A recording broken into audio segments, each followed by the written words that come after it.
ज्योतिर्परब्रह्मा दीपज्योतिर्जनार्दनः दीपो हरतु मे पापं सन्ध्यादीपनमोऽस्तु ते शुभं कुरु त्वं कल्याणम् आरोग्यं धनसम्पदः. Thank you all.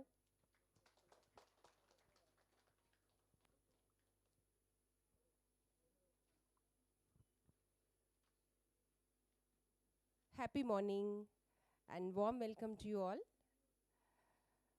On behalf of Rene Hospital, I would like to welcome you all for today's program, Spotlight Trauma Workshop.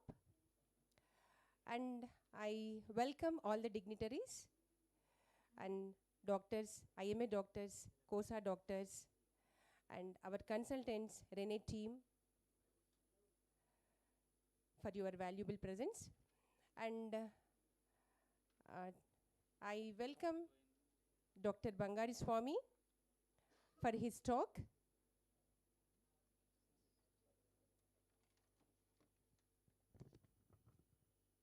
Actually, he doesn't need any introduction. Dr. Bangari Swami, Professor and Head of the Department of Orthopedics, Chelamada Anandrav Institute of Medical Sciences, Consultant Orthopedic and Spine Surgeon and Joint Replacement Surgeon.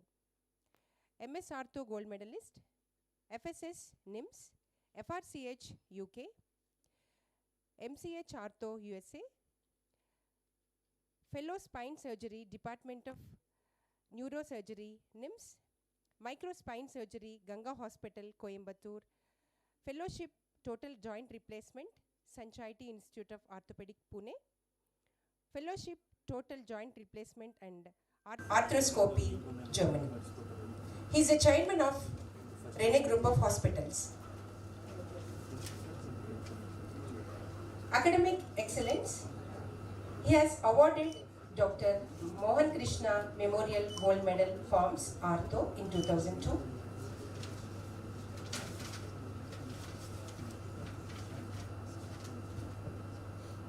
And awarded Vaidyaratna Award 2017 by former Governor of Tamil Nadu and Chief Minister of Andhra Pradesh, Sri Roshaya Garu. Melvin Jones Fellow 2016-17 for dedicated Humanitarian Services Lions Club International Foundation. Vaidyaratna Gold Medal Award 2019 by International Institute of Education and Management for outstanding achievements and remarkable role in the field of medical science, New Delhi. Medical Excellence Award 2019 for outstanding achievements for remarkable role in the field of medical science, New Delhi. Rising Star of Asia Excellence Award 2022 for outstanding achievement and remarkable role in the field of medical science, International American Council for Research and Development, New Delhi. His hospital, Rene, awarded as Best Hospital, Smart City, Karimnagar. He has published papers in national and international journals. He is a trainee at KAIMS for MBBS, PGs and DMBs. Now, over to Dr. Bangari Swami for his talk.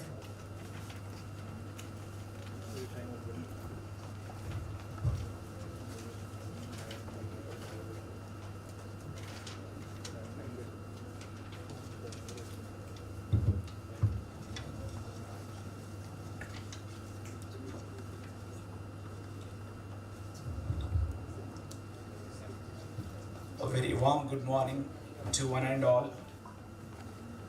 Today I am overwhelmed with the presence of the dignitaries, my teacher, my mentor, who with his hands feed me like a spoon feeding during surgicals to attain the surgical skills during my post-graduation. And I personally heartfully invite Dr. Lakshminarayana sir, who is a principal of Karimnagar Medical College and Professor and HOD of Orthopedics KMC Warangal, to this conference, sir. And I personally invite the senior most orthopedic surgeon who taught ethics and togetherness all among our Karimnagar Orthopedic Surgeon Association since his inception and since his practice since last 35 years, who is most respectable non-controversial person of Karimnagar Orthopedic Surgeon Association, Dr. Sridhar Rao sir, to this conference.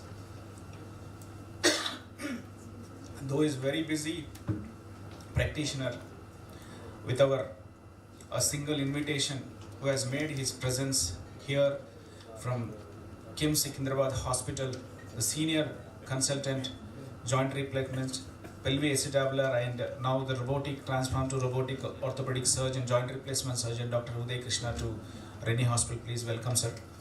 And I also personally request the senior consultant orthopedic orthoscopic joint replacement surgeon of Yashoda Hospital, Dr. Jay Krishna Reddy, who is a teacher also, who trains many students and fellows working under him, to this spotlight trauma conclave. And I'm very happy when our student has become one of the teacher in whom we are also a faculty. I invite Dr. Sai from Yashoda Hospital, Secunderabad, who has promoted from associate consultant of Jay Krishna team to now maybe a consultant in Yashoda Hospital, Secunderabad, who was since his post-graduation used to, very enthusiastic, learn things from the basics. And he was with us after his MS for almost 1.5 to 2 years, who does almost all kinds of trauma, spine, pelvic acetabulum in our hospital. And he has become, after having done his fellowships in UK for his sports fellowship and Germany, ASCLAP, Shandroff, under Dr. Senior orthopedic surgeon from Germany, who just arrived 2 months back after completing his joint replacement fellowship, and is now doing all his primary complex also in Yashoda Secunderabad. Another person who doesn't require any introduction, who is a ferocious person, a dynamic. Though he is 35 years, we still treat him as a kid because of his enthusiasm to operate cases, who is none other than Dr. Sudhir Dwarak Naidu, my student in undergraduation as well as in post-graduation. He did his D-Ortho in Pratima, but he did his complete training in Reni Hospital during his post-graduation after 2 o'clock to next day morning 6 o'clock. I am stressing this. He used to attend in Pratima morning 9 o'clock to 2 o'clock, and from 3 to next day morning 6, he used to sleep in the hospital floor. And I can sleep happily if a polytrauma case which requires a scoring, ASA scoring is more than a serious abbreviated injury score, serious cases also, I don't get a call because of his training and his attitude and dynamism. I personally invite and very happy to announce all the postgraduates who are here and junior consultants, senior consultants of Karimnagar and nearby places to this spotlight program. And already we are running late, and because of certain constraints, time constraint, I just want to cut short few of the topics, and quickly we will complete by 3 o'clock after post lunch. Now I just want to give you some introduction how this happened, because since last 10 years, 12 years, so once we become AO members, this AO Sinte, Srikanth and other fellows used to after us to conduct these kind of conferences in district levels. Now they are coming up to encourage techniques of AO and principles of fixation of AO techniques to the district headquarters also. I appreciate their concern and their contribution to develop knowledge and skill in the peripheries. And when they contacted me, I said, let us do it together. First time in periphery, I think first time other than Hyderabad in Karimnagar, and we just wanted to conduct it in a good way, and this has to go a long way, our relation, right from all the procedures of AO principles, right from trauma to upper limb, lower limb, primary, complex, and other trauma in a sequence of events over a period of 2 to 3 years. And they also promise to conduct new innovative implants workshops in forthcoming TOSACON 2024 by taking responsibility of all industry sponsored workshops in TOSACON 2024. Thank you. And I invite all our consultants of Rennie Hospital, which is a big team right from ER department to critical care, cardiology, cardiothoracic, anesthesia, IVF and critical care obstetrics, pulmonology, interventional pulmonology, and now we are empaneled with Aarogyasri with urology, neurology, neurosurgery, and nephrology. And the 6th floor, we are just dedicated to upcoming super specialty orthopedic empanelments into our hospital. Quickly going into the topic.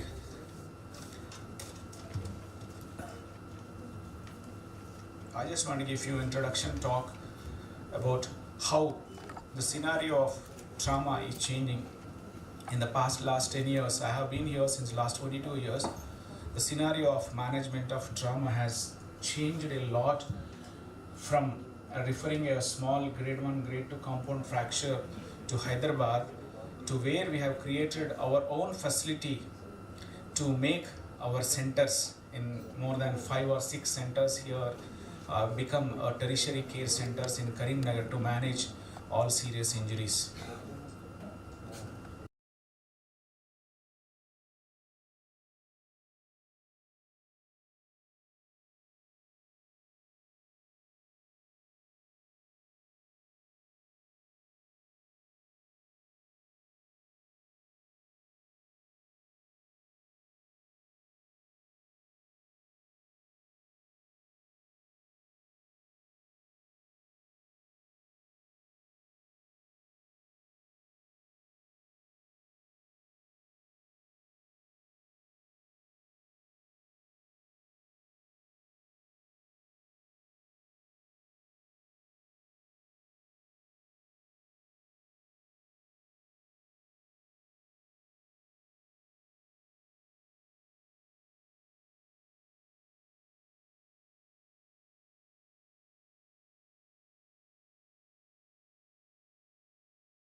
presented by our beloved Managing Director, Dr. Rajni Priyadarshini Mani.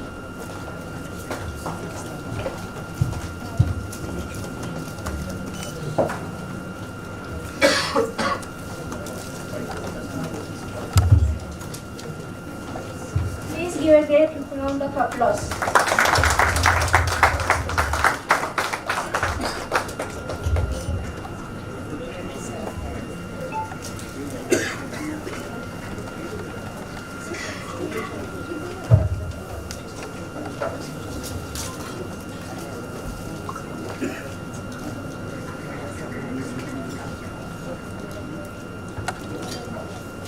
Thank you, sir. So I invite our next speaker for presenting a topic on subtrochanteric fractures, key factors for success of nailing. Dr. Bangari Swami, sir, to come and give a lecture on this.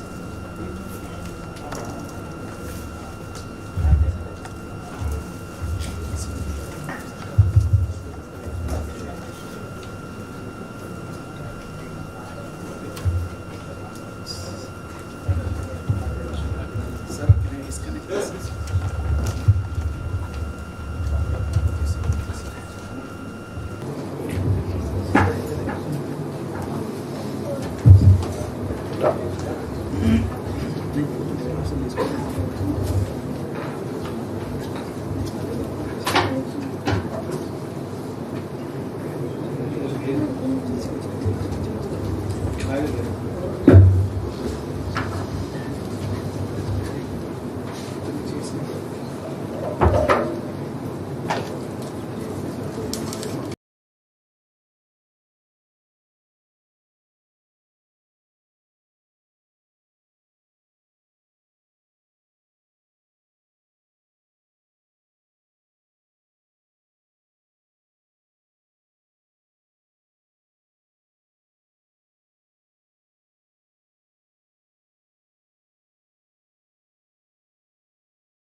Clause where people think that the circular wire causes devascularization of the fragment and osteomyelitis.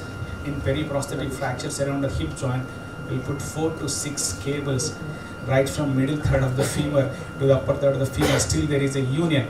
I have few of the slides of post subtraction angiogram post wiring, but I'm not showing here.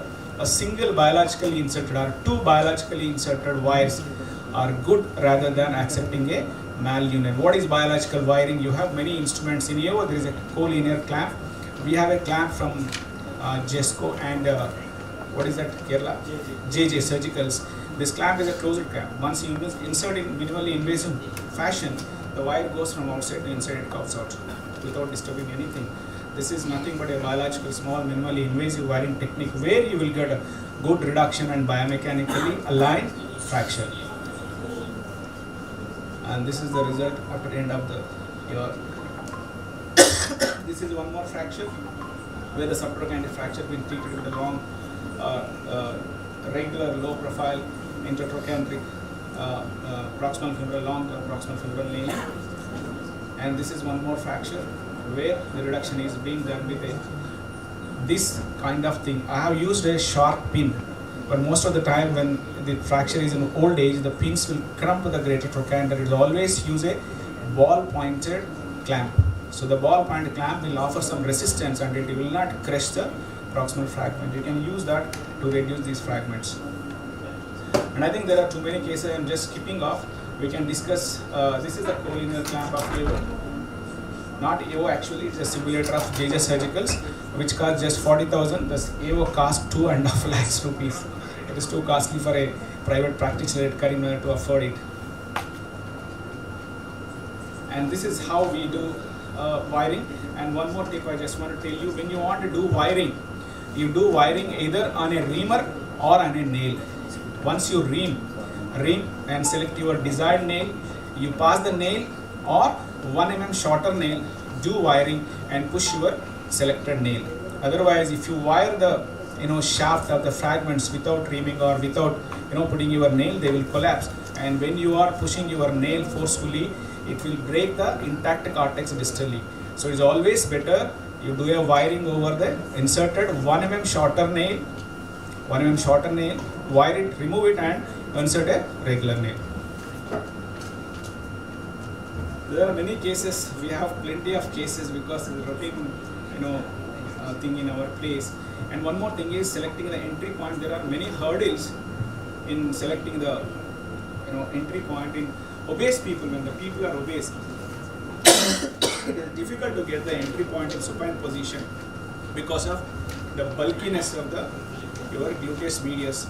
And when you get your reamer or your guide wire entry, it will touches and bend over the buttocks. In such cases, you have to do maximum adduction and keep the patient in banana position where the hip, waist and distal limb has to be adjusted in a banana shape where you will get a good entry point. Do not accept in obese. If it is obese, it is better to turn into lateral position. But again, the limiting factor in lateral position is Siam positioning. But Dr. Praveen Rao sir, last meeting, he addressed how to adjust a Siam in lateral position. Lateral position will get excellent entry point, but only concern is distal locking. The fracture should be reduced properly. If you rotate it externally, little bit acceptable. When you rotate it internal, reduction happen internally and you lock it, you will get internal rotation deformity and a varus deformity at the knee joint. That will be troublesome when the patient is walking. And this is how the bulkiness of the muscle will act like a hurdle to the entry point. So I just want to show you few of the pearls you have to follow when you are doing subtrochanteric fracture. Most important thing is, if possible, do a biological fracture reduction. That means closure reduction to hasten or to increase your fracture healing rate. And good nail entry is critical, as I am stressing you again. The nail entry, reduction, maintaining the reduction. 3 points are very, very important for a subtrochanteric fracture. And when you are doing subtrochanteric fracture, avoid loss of reduction during your procedure. And preservation of viability is more important than restoration of stability. when you are doing open reduction, if you think that you are violating all the blood vessels at that level, then better you accept minimal mal reduction and a good stable implant, but preserve the biology by preserving the vascular supply. Morphology of the femur dictates the selection of the implant. This is very, very important. Many of the times, sometimes very small females, the proximal architecture morphology is less than 12 mm. When you try to do without understanding and without planning preoperatively, if you try to put a long nail, the proximal fragment thickness will be 12 to 14 mm depending upon imported, and Synthes have 14 to 16 mm proximal diameter. That will break your lateral wall. You should be very careful and see the morphology of the femur before you insert the nail. No lateral wall, no hip screw, but sir may not accept, he can do it even with lateral wall blowout, but you have certain techniques. In such situations, if there is a lateral wall blowout, if I want to put a nail, I will use either cerclage wires or an augmentation plate.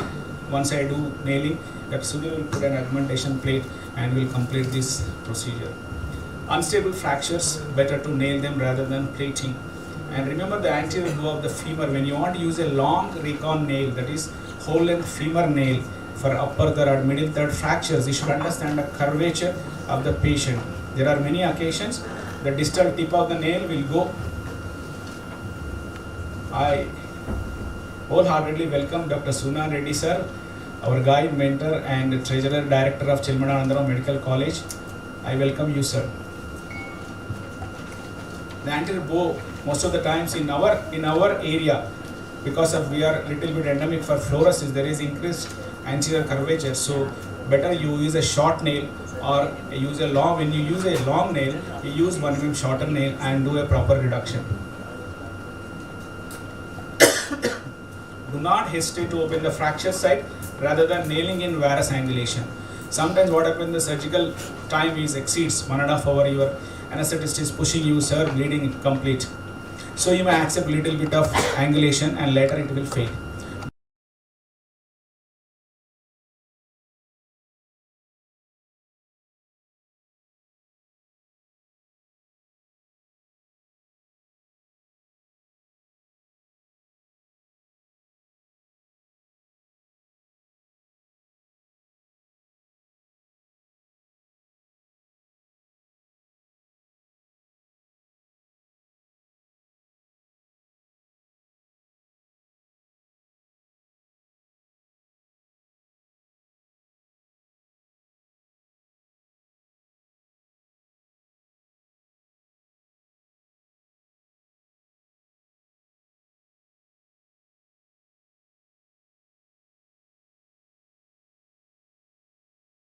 Fracture gaps, considered bone graft primarily. If the fracture gap is very high and your medial cortex, postmedial cortex is blocked, then do not hesitate to put a primary bone graft. Thank you so much.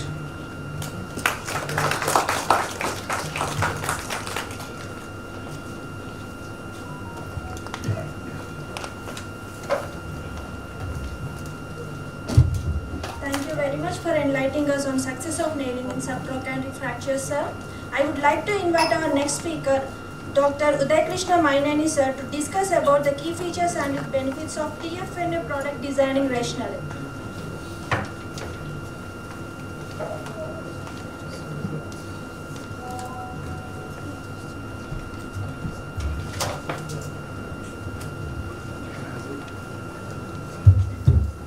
Yeah, thank you once again. All the points discussed by Dr. Bangari Swami Garu, because the nail should not dictate the fracture pattern. It should be reduction should dictate the fracture pattern. If the reduction is not good, if you put a high imported quality implant, doesn't matter. So most important is reduction followed by implantation. Always remember reduction, reduction, reduction.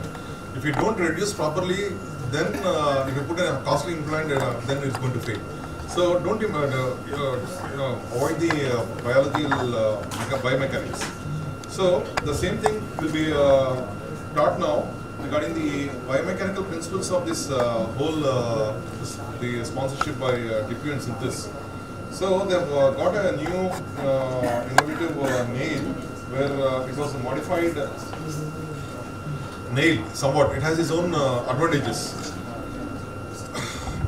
the hip fractures are common in elderly, and incidence of expected to rise in the population as population is growing. Nearly 3 lakhs of population every year in US, they have a hip fracture. They're going to spend nearly 20 billion. This is the 2010 data actually. It will be more now recent data. The hip fracture rates are exponential with age, and almost 90% of hip fractures occurring in the people around 65 or more. The number of people older than 65 are expected to increase by 35 million, more than 35 million to 75 million by 2040. The problem is the patient gives only one chance for you. When the patient comes with a hip fracture, see that you analyze, you classify and fix it. It's only one chance, because if you fail, because the chance of failure is nearly 6%. If you fail, it spoils to your reputation, your self-respect and to the patient community. That is very important, because the post-operative complications are somewhere under surgeon control. That's what I mentioned, like the quality of reduction, the choose of implant, or the fracture pattern analysis. But the host bone and the fracture pattern is not under our control. But the patient expects a lot of, he comes with a lot of expectations, and he thinks that, okay, this is the final surgery. Once it gets failed, the surgical time, it will increase in the second surgery, the cost will increase 10 times, sometimes they may not get the foot in function. So the most important thing is the complications are screw cutout, the femoral shaft, sometimes it can be a fracture, iatrogenic, infection, or it's not under our control, and nail breakage, iatrogenic fracture at the nail incision site, or delayed union or malunion. It is all related to the surgical related complications. Everything can be reduced or minimum less than 1%.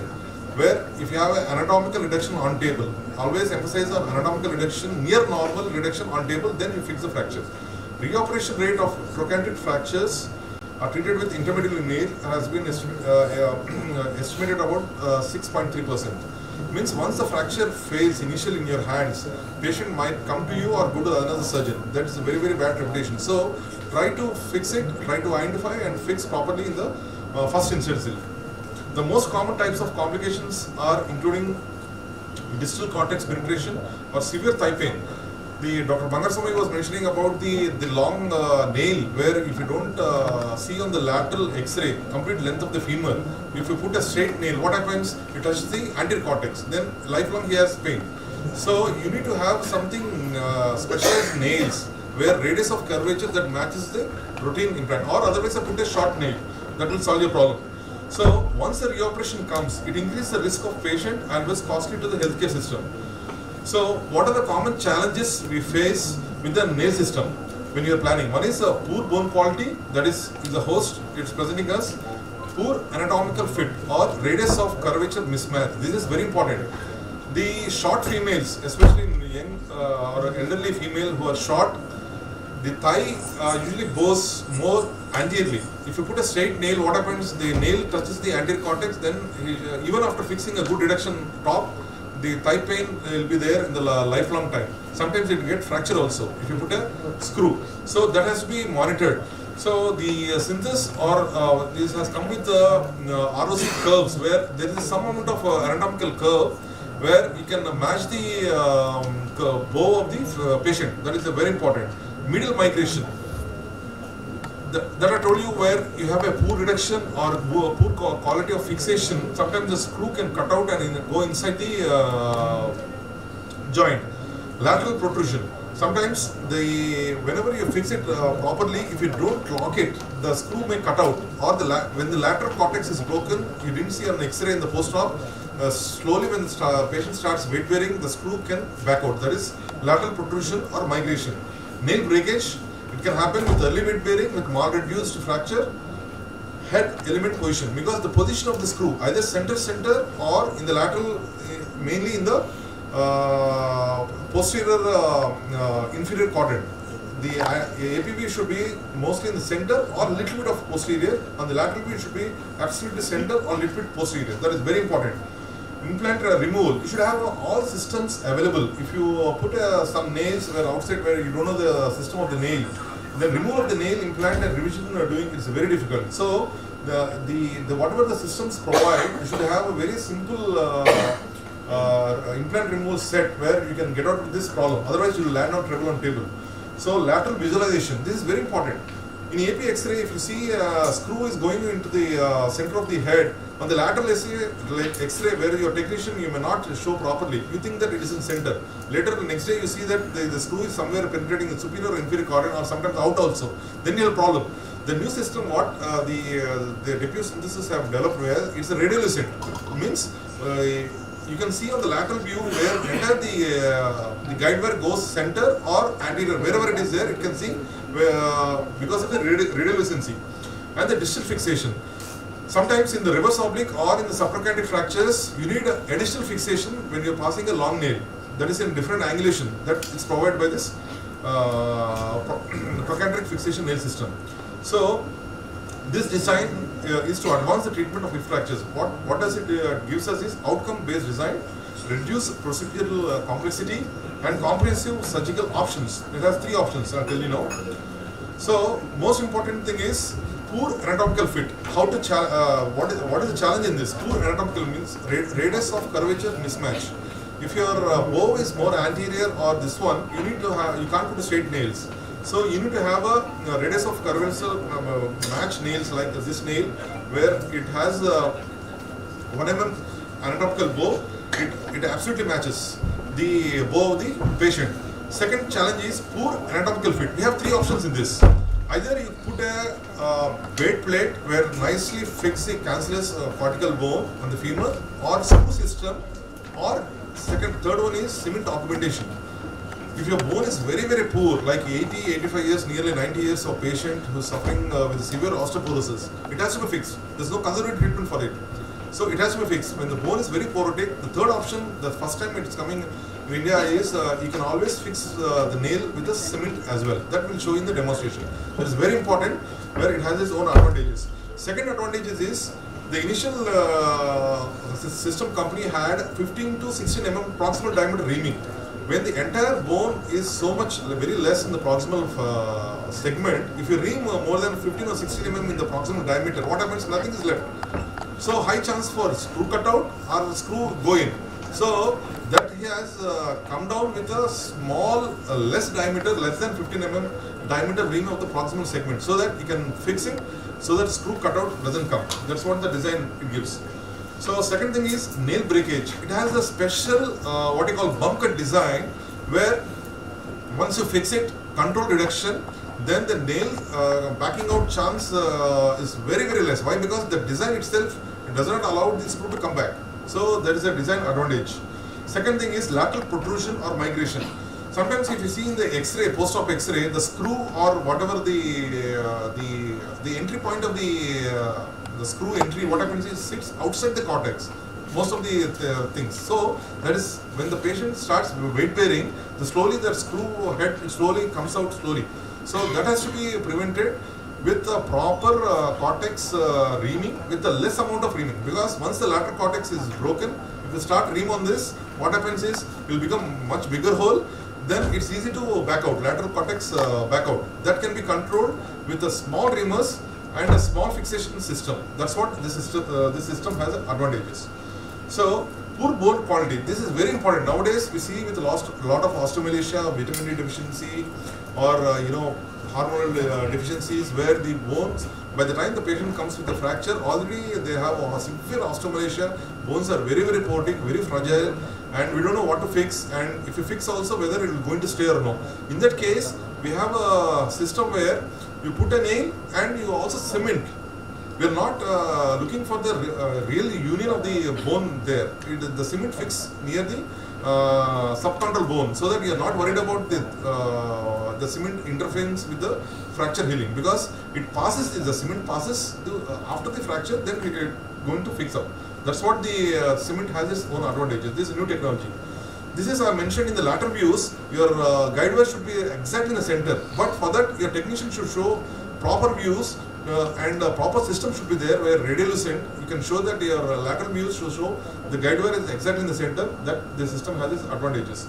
So the other is lateral visualization, that is very important, where the radiolucent insertion handle with radiographic indicators improves X-ray visualization, and assist with the guide wire placements.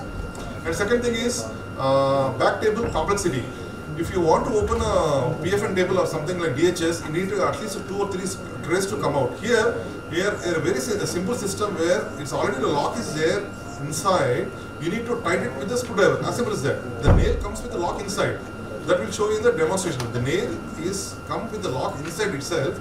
You need to have a screwdriver to tighten it after the fixation. That's what it's called quick click or self retaining technology. And it has the flexibility.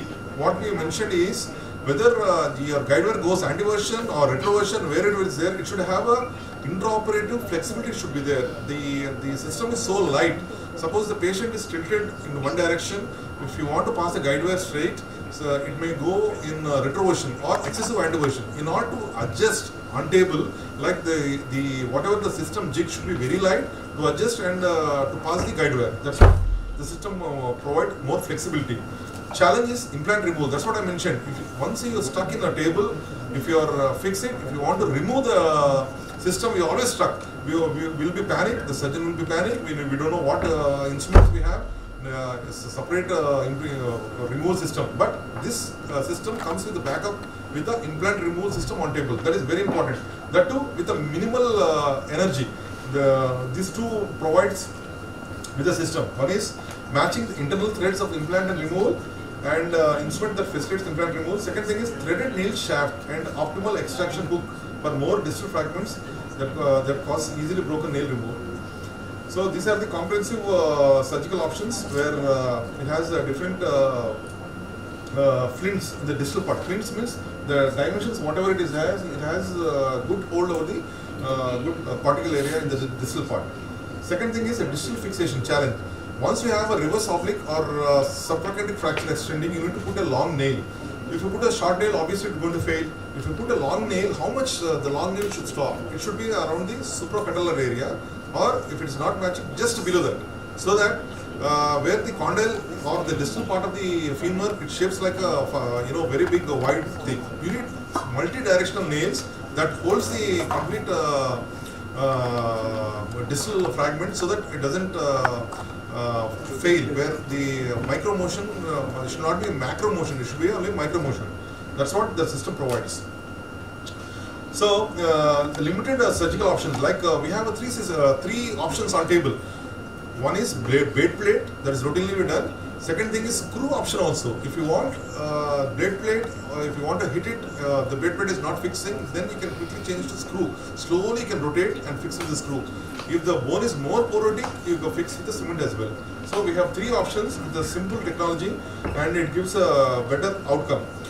The choice of both augmentable, that TFNA helical blade or TFNA screw, it suits widely with the clinical needs, which supports the standard preference and helps to facilitate hospital standardization. That is very important. The instrument system, only 5 or 6 instrument system that we have now, we'll show you in the demonstration. Simple out, and the most important reduction tool is this one. The arrow is going here. This one, no other company provides. This one is OWL, where you have the entry point from the GT, but this one, what does it is, it gives you reduction. You can pass the guide wire, you can pass this instrument inside, you can reduce even the subtrochanteric level without opening. That's what this instrument provides. It's very important and very with a minimal diameter. And this system, it provides with the self-locking technology, like a quick click. That is, it is the screw is embedded within the system, and there's no need to pass any extra screw after passing the nail. It is screw already is there inside. You need to just lock it after the reduction of your fracture. As simple as that. Only one screwdriver is required. If you see on the right side, that is what is the screwdriver that is provided. And this is a system where it has radiolucent jig with AP view and the lateral view on the center. Nicely you can see on the CMs, and these are the instrumentation. This cement technology, you should be very careful. You should have assist at least 1 or 2 cases to do this. Otherwise, what happens is you may spill over the fracture. It may comes out the soft tissues. Then it could be a damage there to soft tissue. Be very careful. So that's what the system does. So we will definitely show you, happy to show you the system now. Sir. Thank you.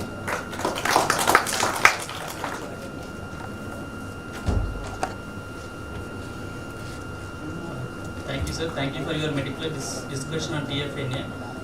Sir, Jay Krishna, sir, any points you want to add in this TFNA system?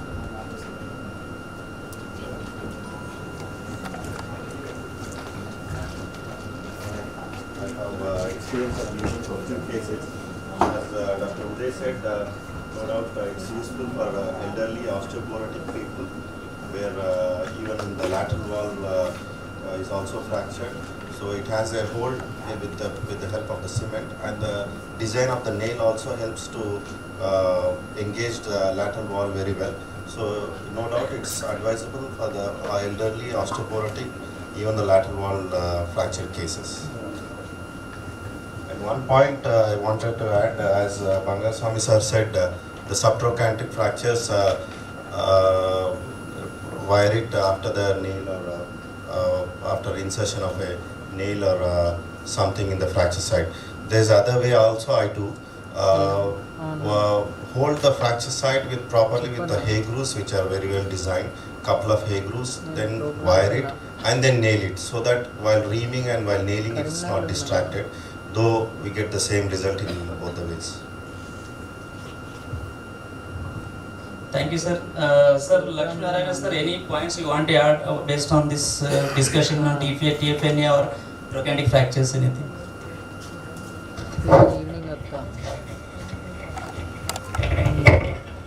A challenging subject, very common. Mainly what we see in the day-to-day practice is trochanteric fractures and peritrochanteric fractures. And all the three, Dr. Uday, Dr. Bangar Swami has nicely shown the techniques, the fixation methods, and especially the classification by Uday, which all makes you very comfortable in selecting the in deciding the selection of the implant and as well as fixation, that which gives a good outcome, and especially the nightmares will be less or no nightmares. So that's the most important thing, and all these lectures have covered nicely for the youngsters as well. I thank the nice lectures, Dr. Uday and Dr. Bangar Swami, Dr. Jay Krishna for adding valuable points to the audience. Thank you, sir. There is nothing much I can add. You have covered very nicely on the subject around the trochanter. Thank you, sir. Sridhar Rao, sir, any comments to your undergraduate students on TFNA system and trochanteric fractures, anything? I congratulate all of you for the nice session. I'm more interested in probably everybody. What are the common mistakes we are likely to do during the procedure? Can we anticipate them? If you come across, how are you going to avoid it or remedy it? And second thing is, most of them are low energy fractures that we have fixed it, augmented it, everything. But what are we going to do with the osteoporosis? Do we have a protocol to treat osteoporosis also? Or do we have to refer it to somebody else? Because I don't think, to my knowledge, there is any protocol with any of the institutions where they are going to treat the osteoporosis also, and which is the main cause, we think, for the fragility fracture. I think I request you to look into it and suggest to us, because we are here to learn from your experience. And regarding the reduction, etc., I am more interested in how you maintain the reduction. Well, dose reduction is okay, but don't hesitate to open reduce it. That's all. But what are the instruments which you have in institution, we don't have in the districts or the smaller places? Here the orthopedic surgeon is the one-man army. He doesn't have even an assistant. So he can't have the luxury, he can't have the advantage of having some specialist to back him up. So please keep them in mind and give your suggestions and help us. Thank you.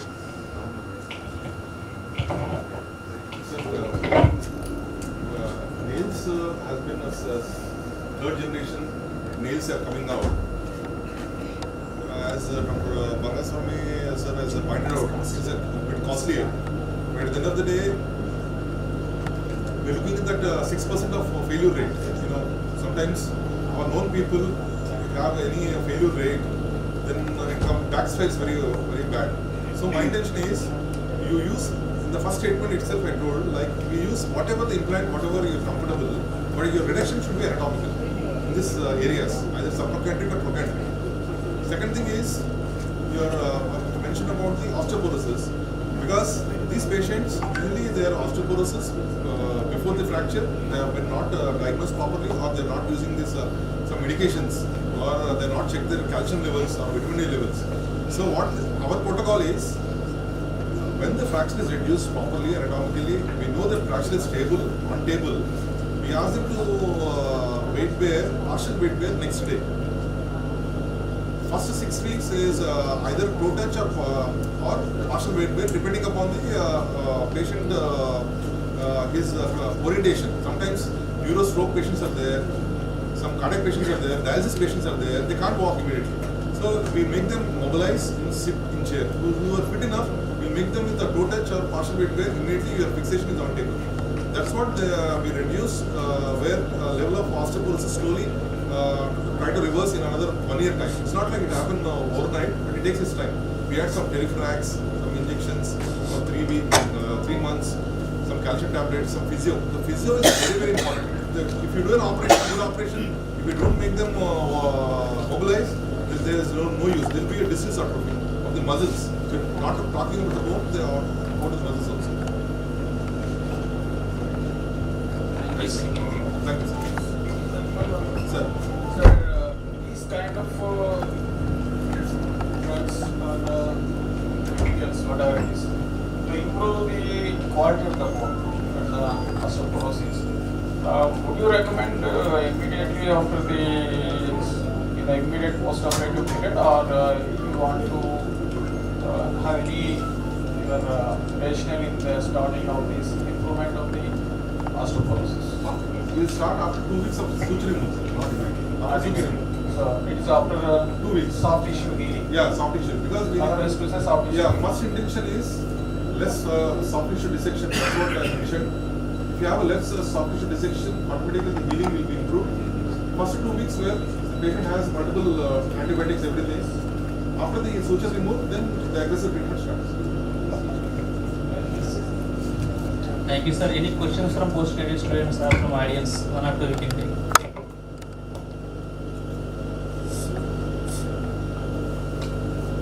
Okay, sir. Thank you, sir. So with this, we close the session on trochanteric fractures and DFNA. So thank you, sir. I would like to invite Dr. Bangaswamy sir to give a memento to our chairpersons on behalf of Spotlight and Training Group of Hospitals.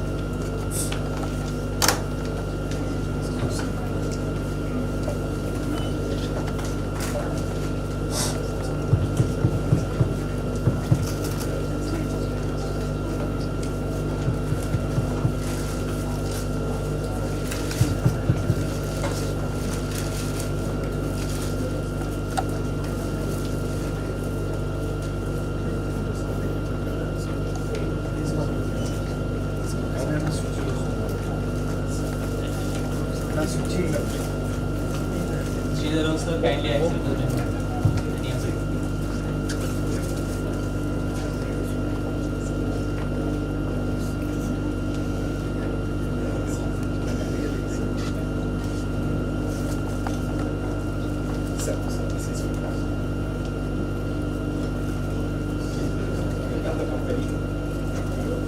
Next, Lakshminarayan sir, kindly accept the memento from the audience. Sir, could you look?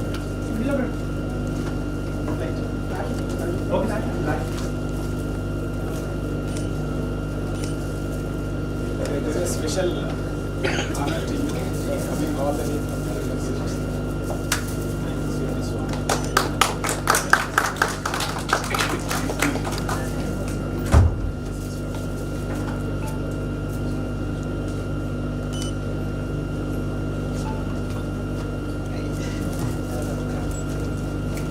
Thank you, sir. Thanks for accepting this. So next we'll move on to the next session of topics, femoral neck fractures. So first topic is basic anatomy, blood supply of femoral head from Dr. Bangari Swami, sir.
Now I wholeheartedly welcome Dr. Narhari sir, Senior Orthopedic Surgeon from Jagitial. Please, sir, come and share the session, sir.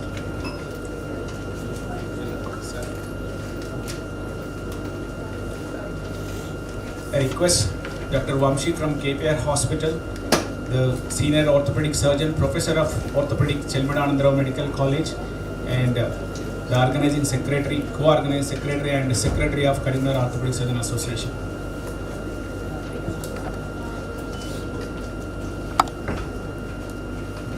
Thank you. Our Chari sir said blood supply is a basic topic, but this is most important topic to understand and plan your surgical procedure and choose your implant when you see a intracapsular fraction neck of the femur in young adults. And I think this is the long question in yesterday's exam. No? This was the long question yesterday. Let's apply first long question in orthopedics post-graduation paper. So this is very, very important. Let us go into the details now. Basically, the blood supply of the femoral head is very, very important to understand to choose our surgical procedure and choose our implant for particular fracture pattern. So basically, the femoral head gets blood supply from 4 sources. One is from profunda femoris artery by his lateral circumflex femoral artery and medial circumflex femoral artery, one from anterior and one from posterior respectively, and by obturator artery from the fovea centralis.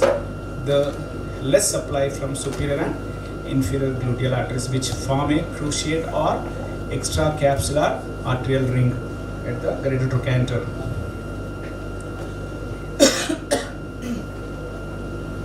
The blood supply from medial circumflex femoral artery, the ascending branch of lateral circumflex femoral artery, it goes anteriorly over the femoral neck. The ascending branch of medial circumflex arteries goes on the posterior aspect of the femoral head. This is very, very important, medial circumflex posterior artery, because it is very crucial. This ring anteriorly and posteriorly it forms, but it is deficient at posterior superior aspect. Posterior superior aspect, this ring is deficient.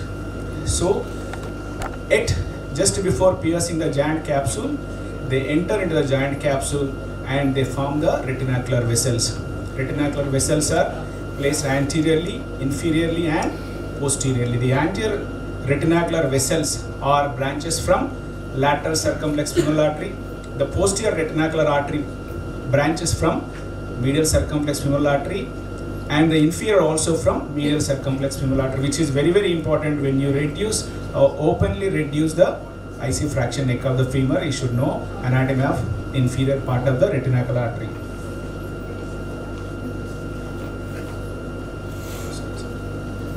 There's a video I missed.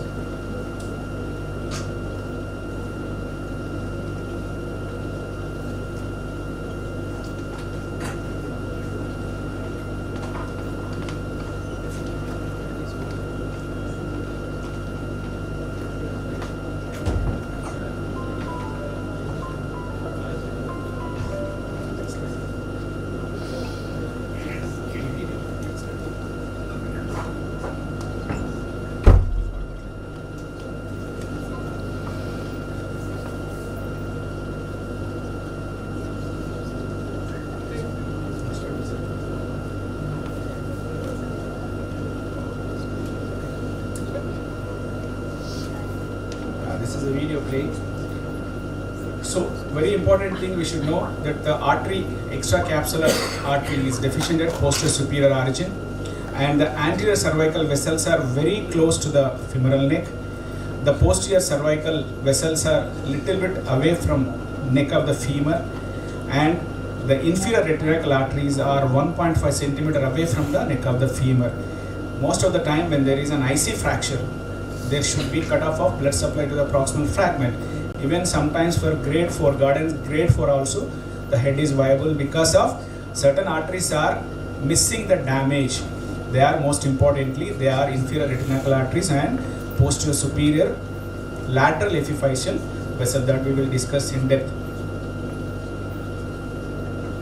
So we should also know the age-related changes of blood supply. Less than 4 years of age, as every one of us knows, the most of the blood supply in childhood is from your circumflex vessels only.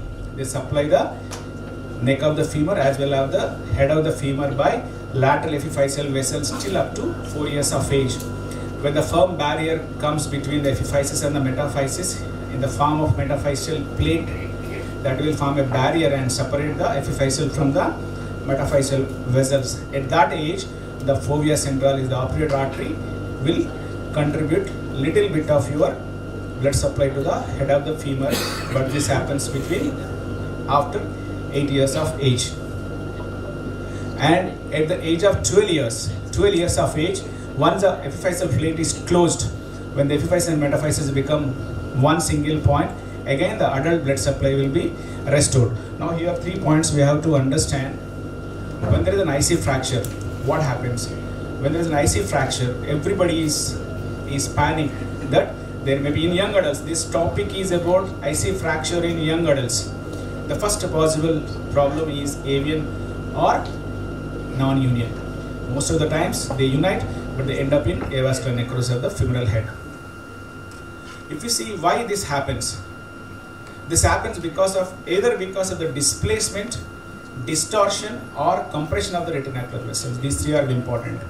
Either because of displacement of the vessels or rupture, distortion or compression of the retinacular vessels by the fracture hematoma or by the fracture fragments. And we should also understand some patients with displaced fractures, they develop avian, this is a rule. But some patients with undisplaced fractures also, they develop avian. This is very, very important point which I am going to cover why this happens because of the surgeon's issues. We should be very careful when there is undisplaced, you should respect the tissues and do a proper reduction and implantation. So many factors are responsible for development of avian other than blood supply. This you should keep it in mind. What are those fractures? We will discuss one by one. If you come to the percentage of supply of blood supply, the medial circumflex femoral artery supplies 82% of the femoral head. That is the main blood source, supply source to the femoral head. That is 82% from medial circumflex femoral artery, and it supplies 67% to the neck of the femur. Whereas the lateral circumflex artery, it contributes only 18% to the femoral head and 48% to the 33% to the neck. And you know there are three main important network structure as we discussed. And one more thing is, the more the displacement, more the chance of compromise. This is a subtraction, digital subtraction angiography. If you see here, pointer, do you have a pointer?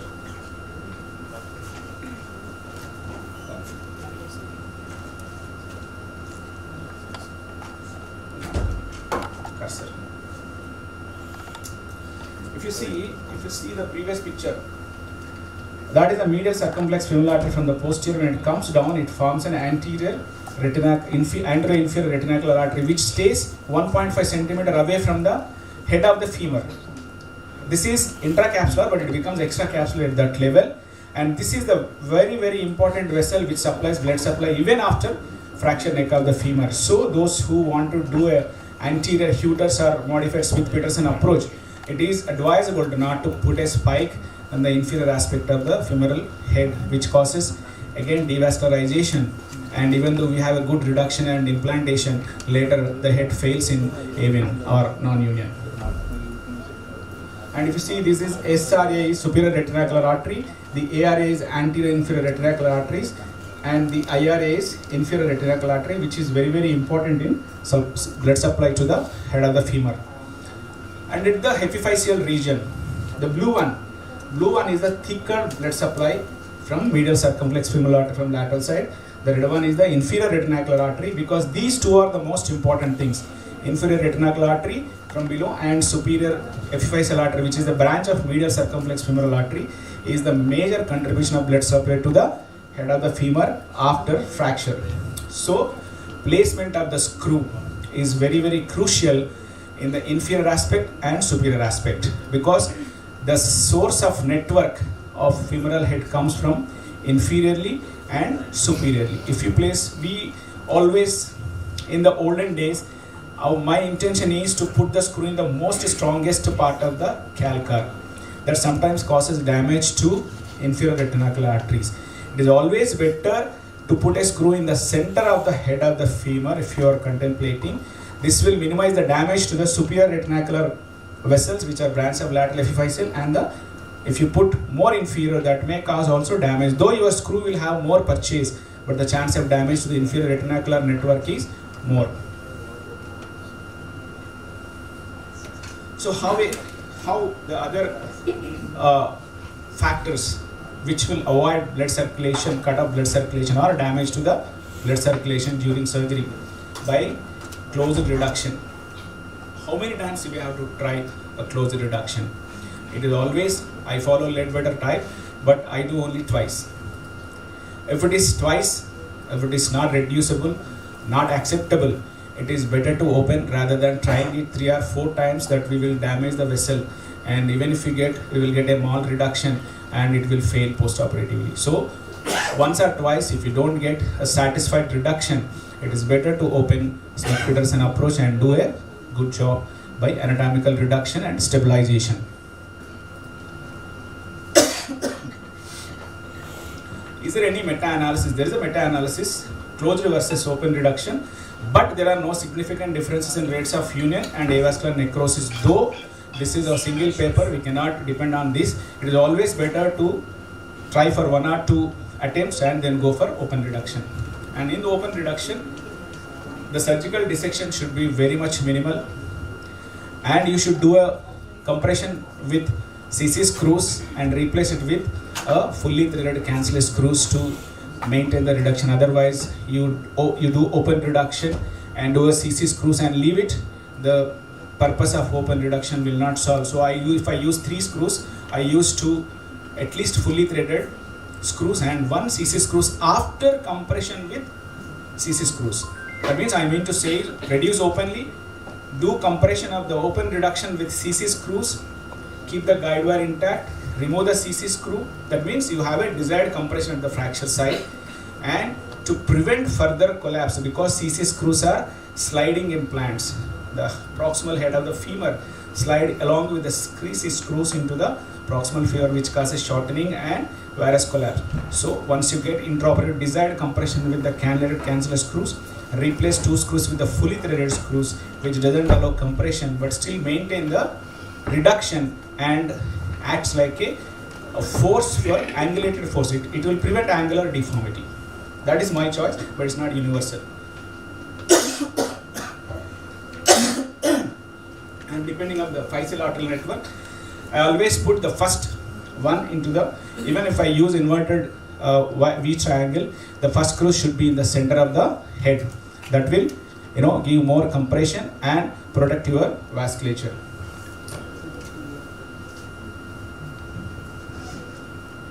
And these papers that I will discuss later. And there are certain investigations. Sometimes we will be confused. It will be grade 4 displaced. You want to know whether the head is viable or not before attempting any surgery. The age will be marginal. And I think we keep at our level, we keep the maximum age up to 55 to 60 years. If the patient is more than 60 years or 55 years, we first advise as a private practitioner for hemiarthroplasty or a modular HA coated uncemented modular hemiarthroplasty, because a problem of local problems. But actually the age cutoff may be, even there are people in corporate hospital, they do 65, 60 years also they do osteosynthesis with a good implant which will control the rotation as well as angular stresses. So what to use when you are in doubt? Do you want to use a CT scan or MRI or a bone scan or a SPECT CT to know whether the head is viable or not? Sometimes this is useful when the presentation is delayed after 3 weeks or 4 weeks, or post fixation. The patient is on CC screws or some kind of implant. Patient is walking with pain, but still you want to know. In X-ray you will see, in X-ray sometimes in even CT also, it seems to be there is union in the other cortex except posteromedial, but the patient is walking with little pain. You will take decision very delayed until the screws broke. So to know in early stages whether the head is vascular, whether it is uniting or not, you can go for SPECT CT scan, which is useful even if the implant is in situ. Even if it is a titanium implant, the MRI causes artifact and it is not useful, and a lot of edema and post-surgical changes will cause you to give an error. CT we use for combination, anterior or posterior combination, and when there is more combination, either on the especially on the posteromedial cortex, that side we will use a fully threaded screw and other side will use a cantilevered screw. And CT will be useful in detecting or deciding whether you want to go for a conservative trial or an operative trial for impacted IC fracture neck of the femur. In old age people, they come walking to your clinic but with pain. When you see there is an impacted fracture, how do you decide what is the angle of impaction? You decide where is the angle you manage operatively and conservatively. So CT will decide if the impaction angle is 135 or more, you can go and give a trial of conservative for 3 to 6 months with, as Sridhar Rao sir highlighted, with denosumab or parathyroid hormone and other supplementations. If 3 to 6 months, if the pain persists, it is the right time to take a decision to fix it with a vascularized fibrillar graft or a free fibrillar graft with CC screws or Mayer muscle pedicle graft. We used to do many, but now we obsolete, we are not doing anymore because of development of good orthoplastic implants. So when there is an implant and we want to decide to know the vascularity of the fragment, it is always better to do a SPECT CT or bone scan rather than using a MRI. And MRI useful in unimplanted cases when there is an occult fracture, when the fracture is occult, or when the viability is doubtful. In unimplanted cases, MRI is useful. In implanted cases, it is better to go for a SPECT or your bone scan. And you will see a cold defect when you do a SPECT CT with implant, you will see a cold defect proximally. And this is also useful to know the progression of the union. In 1 month, the revascularization happens in 3 to 6 months time. So we cannot take a decision rapidly at the end of the 3 months that this fracture is not united. So you have to follow few more months if the pain is very little and follow with SPECT scan, and over a period of time it will show revascularization. And this is the cold spot.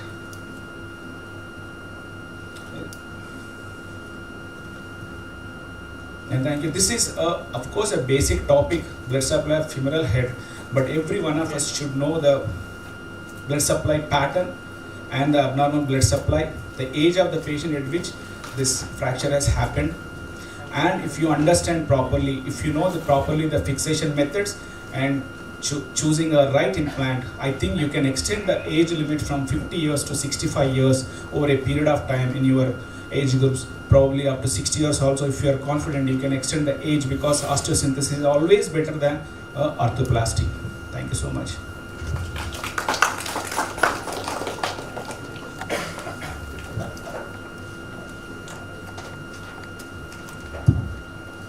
Thank you so much for sharing your great knowledge, sir.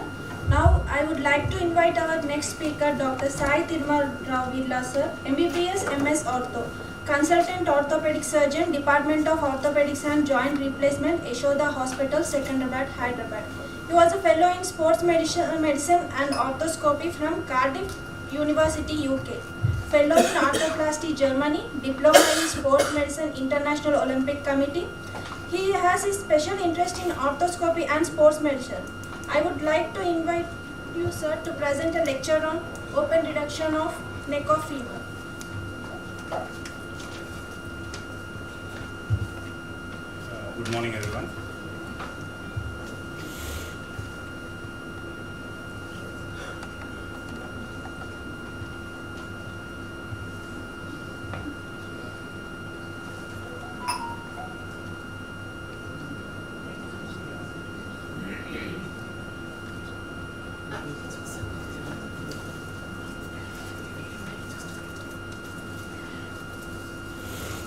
Thank you for this opportunity, Dr. Swami sir and Deputy MPs. So today my topic is on open reduction in intracapsular fractures of hip. Femoral neck fractures in young. These are usually difficult injuries to treat. They are usually due to high energy trauma. Early skill treatment is important. In spite of the best of the efforts, usually the complications are quite common in these kind of fractures. So when it comes to these kind of fractures, usually the patient's age is something what decides how our management is going to be, and also the fracture configuration as well. Usually if the patient is young, we tend to fix them, and if the patient, as the patient is like older, we tend to replace them. And usually like 50 young patients, 15 to 50, 55 years, we tend to fix them. Who risks failure? There are multiple factors which decides this. Host factors like his habits like smoking, alcohol abuse, osteoporosis. These are some of the host factors. Intra-articular injury, how is the vascularity to the fragments, and fracture configuration, displaced or undisplaced. Displaced being more difficult to treat and with more complications. Undisplaced fairly easy to treat. Not much of a complications like compared to displaced ones. And out of these fractures, reduction and fixation of the fragments are affected by surgeon. Usually these are the things which are under our control and which we can modify how the outcome is going to be. Paul's classification, it was like first described in 1930s. Even after 80 years, this is a widely used classification which directs our management plan. These are of three types. Usually the fracture line is within 30 degrees of angulation compared to horizontal. In type 2 it is 30 to 50 degrees, and in type 3 it is more than 50 degrees. In type 3 are the ones which are most unstable, and these are the fractures which are challenging to treat and usually have more complications. In spite of best of the efforts, usually these tend to result in kind of failures. The more the vertical the fracture line is, more shearing forces acting upon the fracture line and leading to more displacement. So treatment goals in young. Failure is usually very costly for young patients. Most of the failures usually end up being replaced. So sparing the femoral head is our goal. In this young population, avoiding deformity is very important. High quality reduction is something which we all should aim for. When I say high quality reduction, restoring the anatomy and at the same time giving a stable fixation to that reduced fragments and making sure max bone to bone contact is something which is essential for a good outcome. So these are some of the publications which studied extensively on open and closed reductions. They compared how the outcome is between these two things. So Lipros and et al. They studied extensively the Paul's type 3 kind of vertical femur fractures, and they concluded that in type 3 kind of fractures, usually the closed reduction kind of a thing won't really give good results. In displaced and unreducible fractures, it better in young population, it's better to go for open reduction and fixation with perfect reduction. And there is one more study by Wang et al. This is a meta-analysis. They studied open reduction and closed reduction in femoral neck fractures. Even this study also concluded that open reduction is better compared to closed reduction when it comes to grossly displaced fractures. And both of these studies, they concluded that there is no significant difference when it comes to open reduction compared to closed reduction when it comes in terms of avian and non-union. So, and one more study by Wang et al. Suboptimal outcomes in after closure reduction and internal fixation in displaced femoral neck fractures in middle-aged patients. So all these studies, they tend to be more towards open reduction as a better choice when it comes to type 3 Powell's specially displaced, grossly displaced fractures. So this is a study which they studied the mechanical outcome in cancellous femoral neck fracture fixed with cancellous screws. So they concluded that there are two main factors. One is like when we look into the closed reduction part, we always see like what kind, we always get confused whether we should accept it or not. So this study concluded that, you know, when it comes to closed reduction or whenever, even if it is open reduction, what factors are important factors which lead to the success of a procedure. Inferior offset and varus. These two are important factors which decide the outcome. These two factors are something which we are not supposed to accept, even if it is like closed reduction. If you think these are something which you are not able to address by closed reduction, it's better to go for open reduction. So closed reduction, how much is acceptable, closed or open reduction, the best acceptable criteria. So when it comes to displacement or angulation, like this study concluded that excellent if it is within less than 2 mm of displacement and within 5 degrees of angulation. Good if it is within 2 to 5 mm displacement and 5 degrees to 10 degrees of angulation. Fair and poor beyond that. So ideally, our fracture, the displacement is supposed to, our target is to keep them within 5 mm and angulation within 10 degrees. So whenever in doubt, it's always better to take a CM image of the opposite normal side, unaffected side, and compare it to the affected side and probably take a call. In this, if you clearly notice, the affected side, the head is, there is inferior offset. So when to go for open reduction, like usually undisplaced fractures, not much of a displacement, closed reduction usually most of the times we get out. But for the type 3 kind of Powell's fractures and grossly displaced ones, it's always better not to give too many attempts. There are so many papers out there which say that, you know, like too many of rigorous attempts for closed reduction is not really good and usually results in poor outcomes. One gentle attempt, one or maybe 2 gentle attempts, and if not achieved, it's always better to go for open reduction. So when it comes to open reduction, these two approaches are something which are widely used, commonly used. Smith-Peterson approach and Watson and Jones approach. Smith-Peterson approach is much more anterior, whereas Watson and Jones approach is kind of anterolateral. There are advantages and disadvantages for both the approaches. Whereas Smith-Peterson approach, we usually we can visualize a fracture closer to femoral head, like subcapital or transcervical. These fractures are easy to address through this approach. But the downside is you will have to have a separate incision to place your implants again. Whereas Watson and Jones, we can visualize the fracture which is more towards intertrochanteric area, basis cervical, and but we will have to make sure that good retraction support is there, like all the instruments and all backup is there. This uses a single incision. This is one more advantage. You need not take a separate incision to place your implants. So compared to, like if you see from anterior superior iliac spine ASIS, this is where our incisions usually go for Smith-Peterson and Watson and Jones. The radiolucent table definitely for these cases, and anterior superior, we'll have to palpate the anterior superior iliac spine.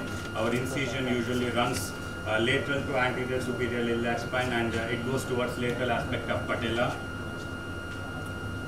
Once the skin and subcutaneous tissues are exposed, we look for lateral femoral cutaneous nerve. Most of the times you encounter it, and if you encounter it, it's better to release it and make it free so that retraction and all these things will really not put more pressure on that. And then find the interval between fascia lata and sartorius. And then the next thing would be to find the interval between rectus femoris and gluteus medius. Blunt dissection with finger, you can easily make out the interval between them. Once the rectus, at this point of time, usually the branches of lateral femoral circumflex vessels will be encountered. It's usually ligated or cautery is used. And once you isolate the rectus head, it's a good idea to do a tenotomy and get it out of the field so that you don't really have to struggle with the retractors and all. So then your capsule is right in front of you. Do a T capsulotomy and expose it. The advantage with the Smith-Peterson approach is you get a wide exposure towards the head as well. And once the fracture is exposed, you have your reduction aids with you, like K-wires, use them as joysticks, or you can even use a mini plate on the medial side to buttress it and add extra support just in case if there is a comminution, and also to avoid the inferior offset. Watson and Jones approach, the approach is from anterior superior relaxed spine, it is 4 centimeters lateral, and from the chest 4 centimeters distal. Once you clear the skin subcutaneous tissue, the interval is between tensor fascia lata and gluteus max. Then you go inside, you will see your gluteus medius sitting onto the greater trochanter and vastus lateralis muscle. At this point of time, usually you might encounter this ascending branches lateral femoral circumflex vessels. If they are in your field, better to ligate or cauterize them. If they are much more lateral and not coming into your field, you can probably retract them. Once the next step would be to use retractors and reflect them, your gluteus medius and vastus lateralis and reflected head of rectus. Here you will have to place your retractors, make sure your too much of trauma is not caused by all these retractors. And once this step is done, your anterior hip capsule is right over there, and you can use the T capsulotomy and go into the joint. So there are a few studies out there comparing the Watson and Jones with the Smith-Peet approach, and they say Smith-Peet approach has a superior visualization to the femoral neck anatomy, but it always depends upon the surgeon's preference, whichever he is comfortable with.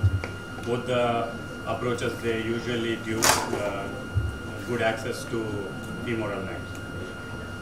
Reduction aids, these are something like you should always have keep them ready when you're aiming for an open reduction. K-wires, use them as joysticks to reduce them, or pointed clamps, or create drill holes and use bone pointed clamps to reduce the fractures, bone hooks, mini plates to support the medial side.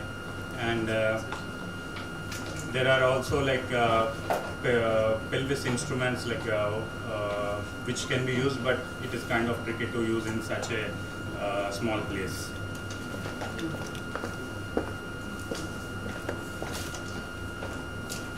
So reduction matters. So these are few studies which they compared open reductions, how the reduction is affecting the outcome. So Haiduki, they published a journal in JBJS. According to their study, 80% non-union if a fracture is mal reduced. So and 4% non-union when it comes to accurate reduction, and very good survival rate at 10 years point of time. And Lipros et al., this study also concluded that 66% of non-union if the fractures are mal reduced, and 14% non-union if it is accurately reduced. So our aim to in these neck fractures, especially in young population, unstable type 3 ones, reduction is something which really is important, and we shouldn't be hesitating to do a open reduction just in case, like if we won't get a good reduction, satisfactory reduction and closed way. Choice of implants, screws, DHS with the anti-glide plate, plates, fixed angle devices, the newer devices like femoral neck system. These are the choice of implants. Again, the implant choice also definitely matters, because there are multiple studies out there which have done studies on displaced femoral neck fractures, and those studies have concluded that just the cancellous screws are not really enough to keep the fracture in place. Much more robust implants, something like having a DHS with derotation screws, and something like femoral neck systems. These things give much more stability, angular stability, and are also strong implants compared to cancellous screws. Those kind of implants give much more far superior results compared in displaced fractures. So take home message: avoid too many close reduction attempts. Choose your approach which you are comfortable with and plan accordingly. Make reduction accurate. Most importantly, avoid inferior offset, varus and neck shortening. Choose the right implant to maintain the reduction. Thank you.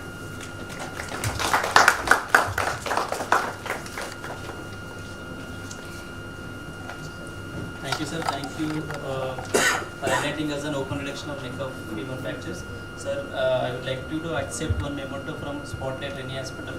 I invite Dr. Jayakrishna sir to give a memento to Sai Dirmal Rao sir.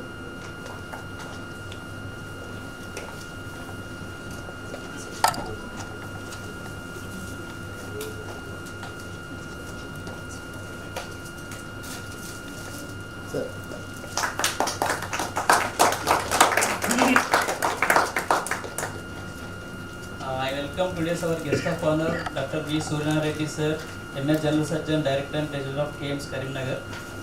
Sir, please accept a memento from Spotlight Reni Hospital. I invite Dr. Bangar Swami sir to present a memento to sir. Invite Vamshi also. Sir, Vamshi sir, come and give a memento to sir.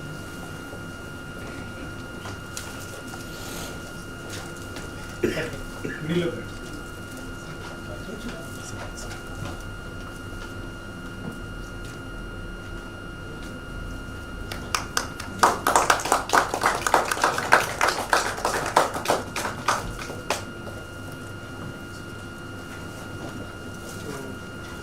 Thanks.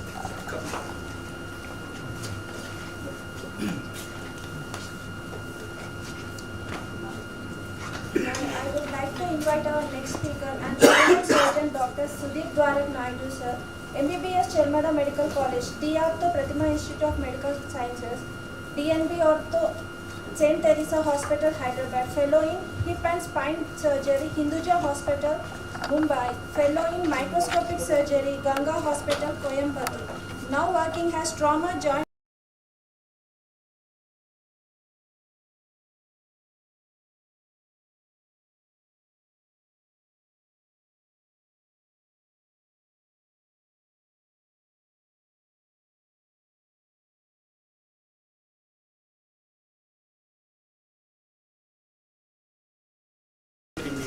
Please kindly come in front. The seats seem to be all vacant. Boys on that side also. It's a request. Please kindly come in the front.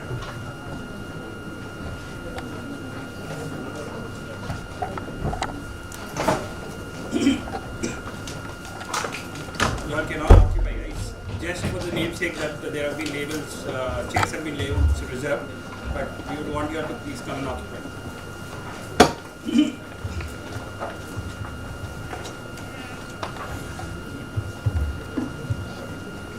Thank you.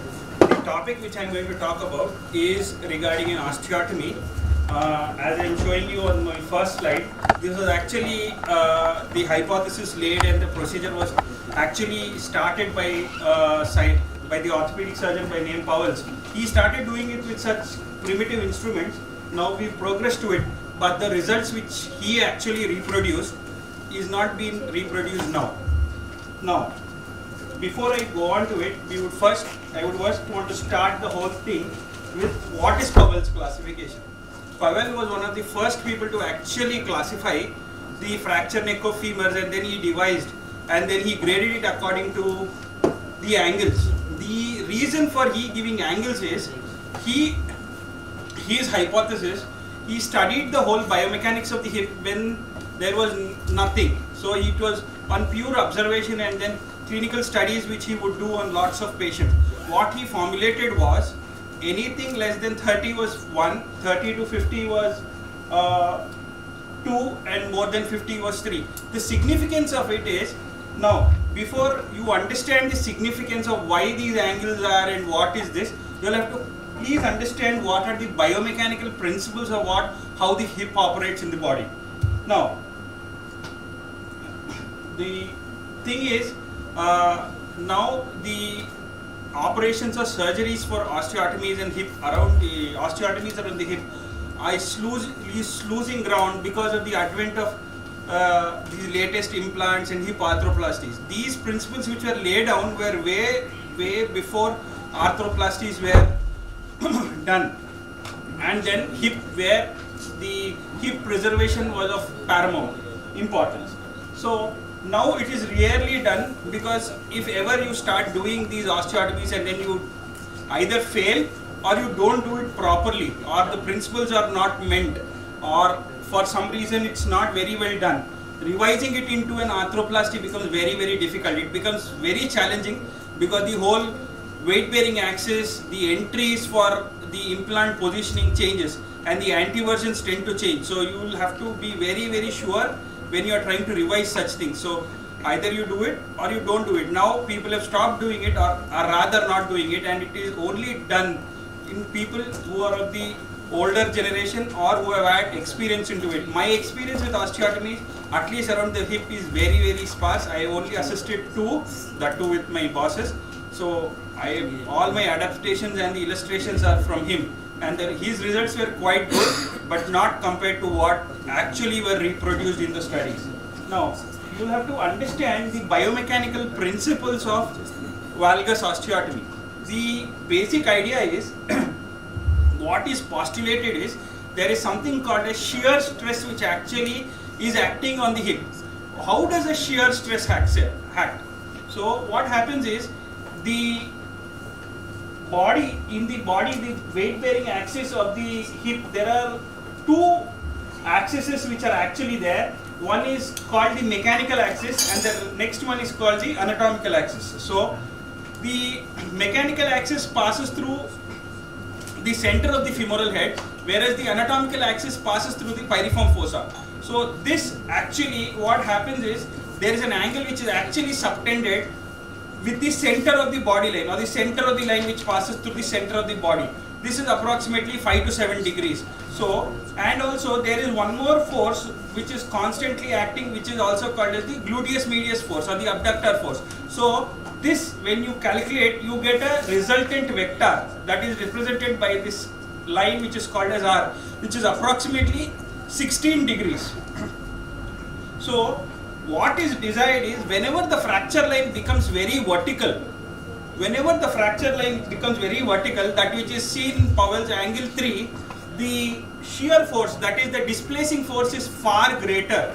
Whenever the displacing force becomes far greater, the chances of it displacing, and normal hip is actually subjected to destructive forces. So what happens is, when the angle becomes more vertical, all your compressive forces will tend to become a destructive force. So it tends to cause varus at the fracture site.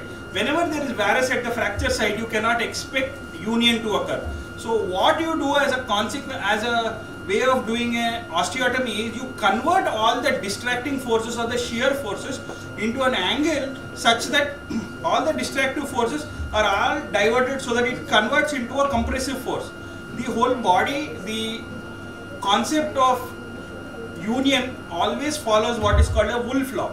the bone is always laid down in the lines of forces. So if you want your Wolff's law to act, you will want your body weight to go in the line. So that in such osteotomies in valgus, what you do is you convert a varus force into a valgus force into a compressive force, that is a distractive force into a compressive force. This is done by taking a small wedge at the level of the lesser trochanter. In the initial adaptations, there were lots of things where people would actually take out a wedge here and there, but now they have gone on to find out that the wedge which is taken at the level of the lesser trochanter, it gives you a good bone contact and the union rates are far greater. And the second thing is, it also initially, when the initial Powell was doing it, he would put screws, but now we've gone on to improvise into implants. So the implants have all changed. So now what they do is, now what is advocated is we take a wedge at the level of the lesser trochanter or 1.5 centimeters below this, somewhere near the ridge, so that you can accommodate your implant and also get a valgus. So this is what is happening. Now in the first place, in a hip which has got a Powell's of like 65, this is a third grade 3 Powell's. Now the weight of the body is acting through that 16 degrees. This, what is happening is the resultant vector, because of its vertical angle, is causing a shear at the fracture site. So you are going to expect a varus collapse. Normally in the given days, in our scenarios, we do not wait to do a valgus osteotomy. At this point of time, we go on and either replace the hip, do a THR this. But what happens is, there are certain special situations where you cannot do a replacement for supposing a very young child, or supposing patient is got some other disease where you cannot do a THR at that time. You would want to do a hip salvage surgery, which is called a valgus osteotomy, where you do a valgus osteotomy. Now, whenever you want to do a hip valgus osteotomy, the indications are, see, for the interest of the postgraduates, valgus osteotomy can be a question for you all. I have expanded the lecture and then I have written it into a little bit more of the indications. My talk is going a little off now, but please, in the interest of the postgraduates, the actual indications for what it was actually postulated or done was established neck pseudoarthrosis, delayed presentation, that is after 3 weeks, and as on now, as a discussion, Powell's type 3. No.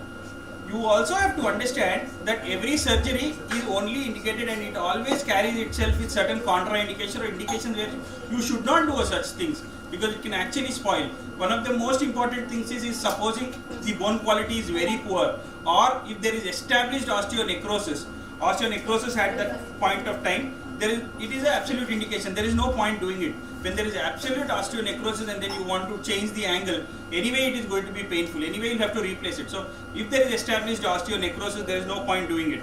The third thing is an advanced stage. If the patient is quite old and then you putting an osteotomy and then you know it's not going to unite, there is no point.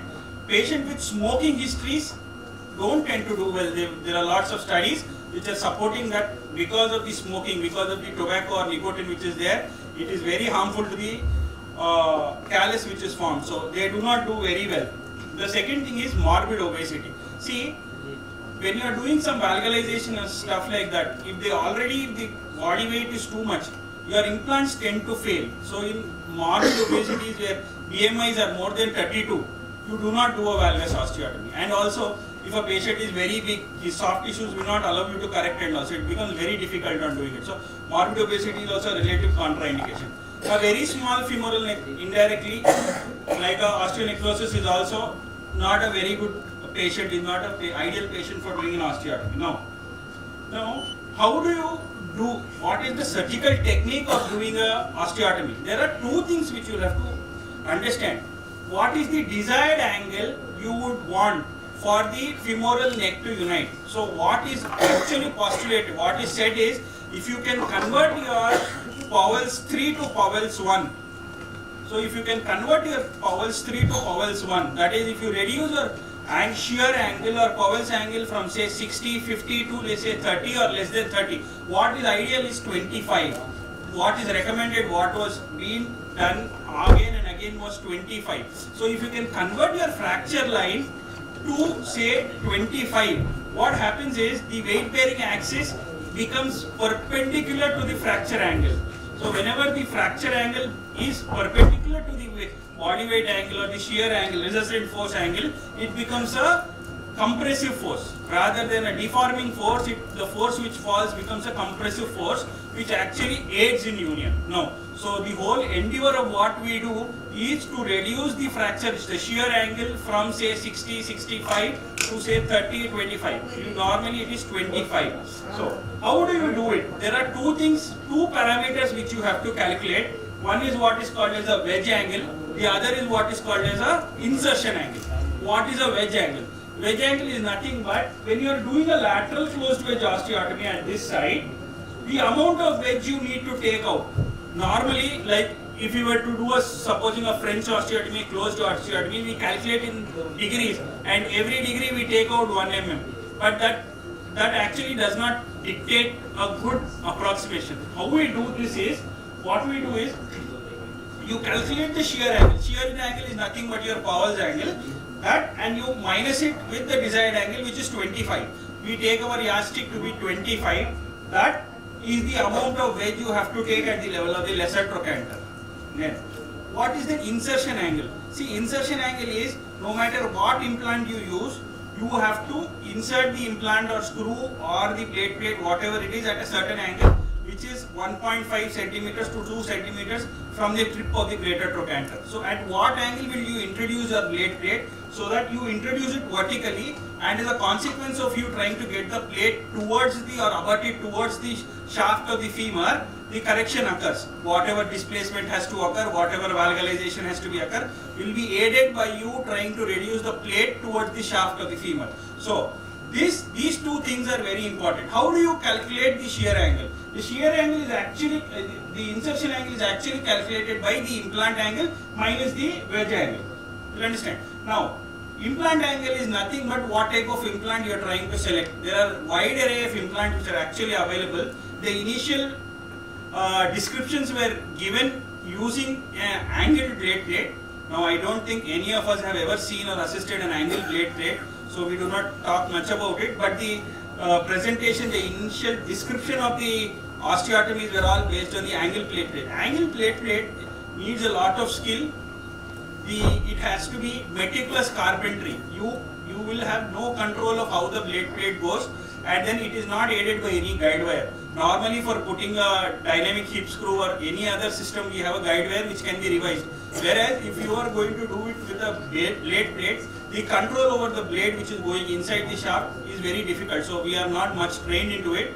So the insertion has to be very, very precise and very good.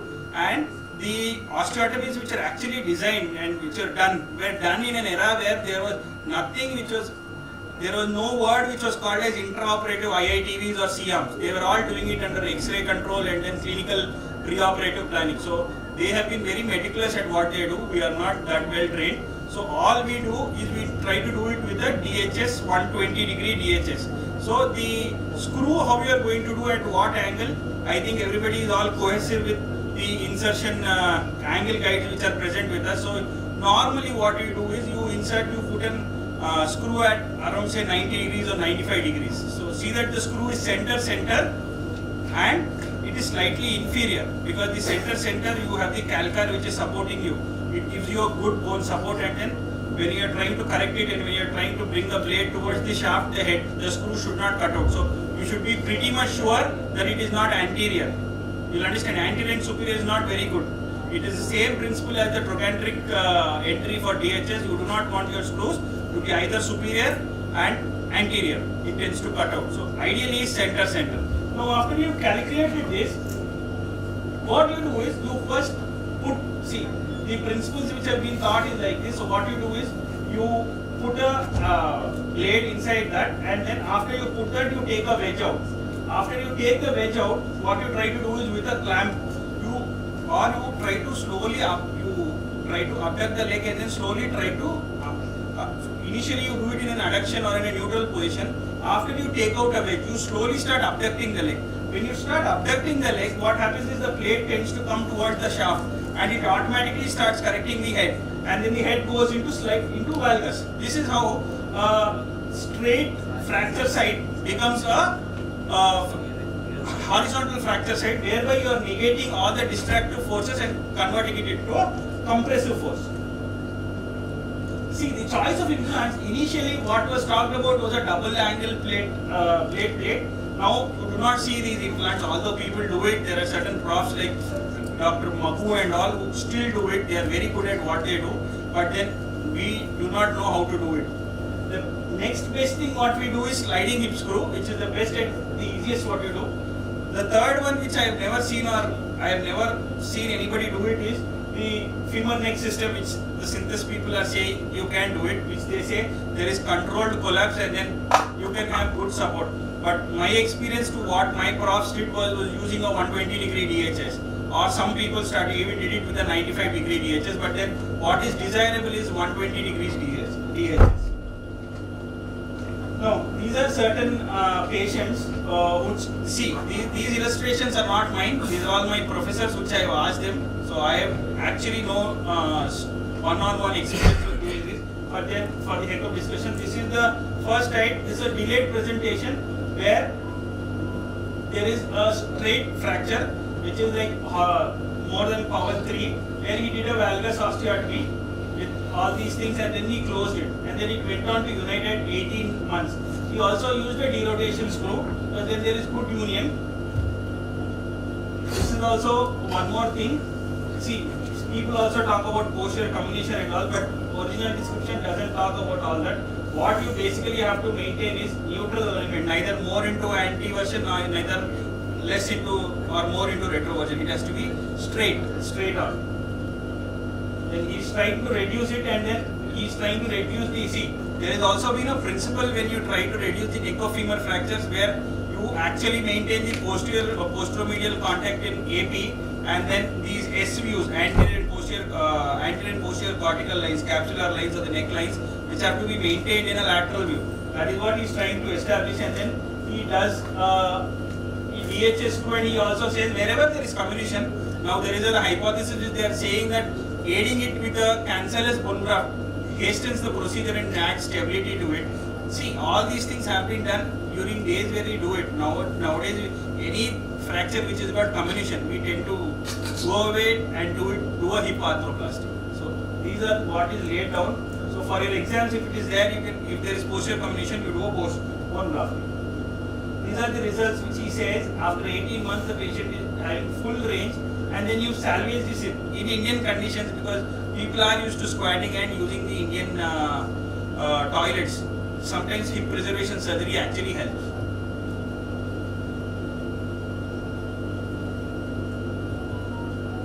Now, the complications you will have to understand. The most important complication what you see is non-union at the fracture site.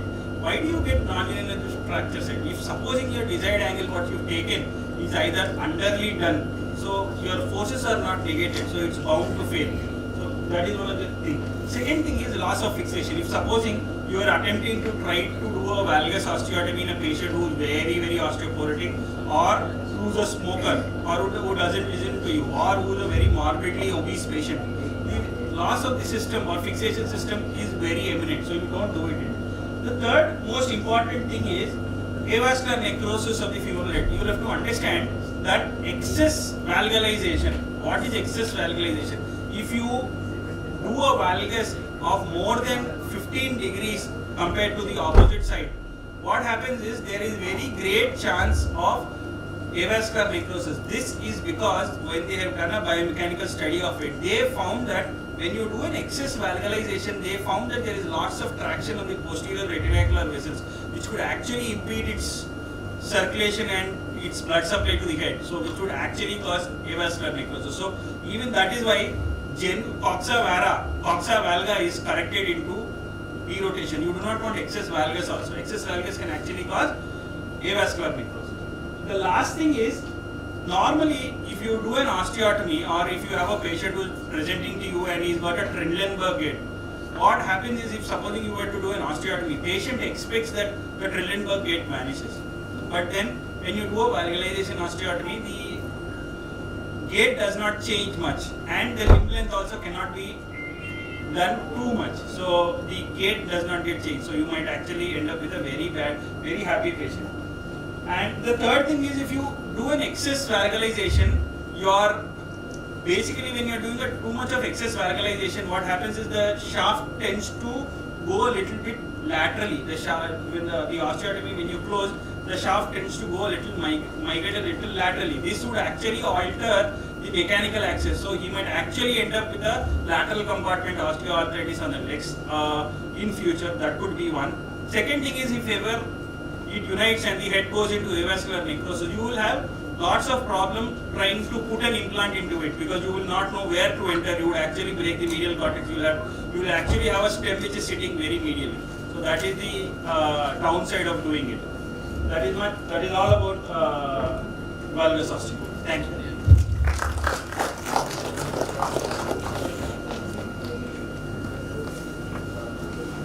Thank you very much for presenting a lecture on Powell's type 3 femoral fractures primary valgus osteotomy, sir. Please kindly accept a moment on behalf of Spotlight and Ready Discovery.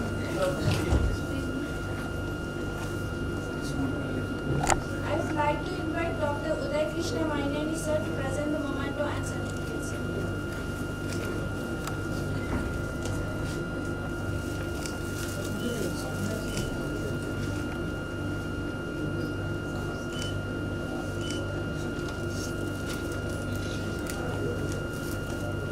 There is a slight change in the schedule. Our next topic of presentation is periprosthetic fractures of knee by Dr. J. Krishna Reddy, sir. Dr. J. Krishna Reddy, sir, graduated and postgraduated from Rajai Muttiah Medical College, Annamalai University, fellow in orthoplasty, clinic for orthopedic Germany, fellow in orthoscopy Cape Shoulder Institute, Cape Town, presently working as senior consultant in trauma, orthopedics and robotic replacement surgeries, Yashoda Hospital, Secunderabad. Previously worked as senior consultant Apollo Hospitals at various branches. Sir had many presentations as faculty in national and international conferences. He has been training postgraduates and fellows in various ortho interventions.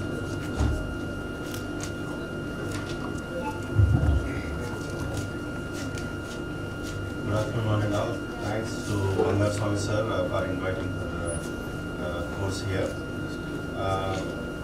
Luckily, the last talk was given to me. I exchanged it. Dr. Sudhir has done very excellent. I could not have done such well, presented well. And even this talk also, I have designed like as I came to know that it's going to be more of postgraduates here.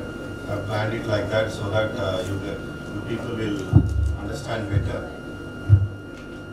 So I'm going to talk about periprosthetic fractures around the knee. Periprosthetic fractures, if the fracture is 15 centimeter from the joint surface or 5 centimeter from the stem, is considered to be a periprosthetic fracture. And overall incidence is around 2%, and femoral is more, 0.3 to 2.5%. Intraoperative fractures are also, or operative happens, it's around 0.3%, and TBL 0.1%, and kettle also 0.68%. Mostly seen around 2 to 4 years, and because of the number of cases have been increased nowadays, knee replacements, because of the awareness for the patients and more trained doctors are there. So number of cases have increased, and we have been seeing the more periprosthetic fractures.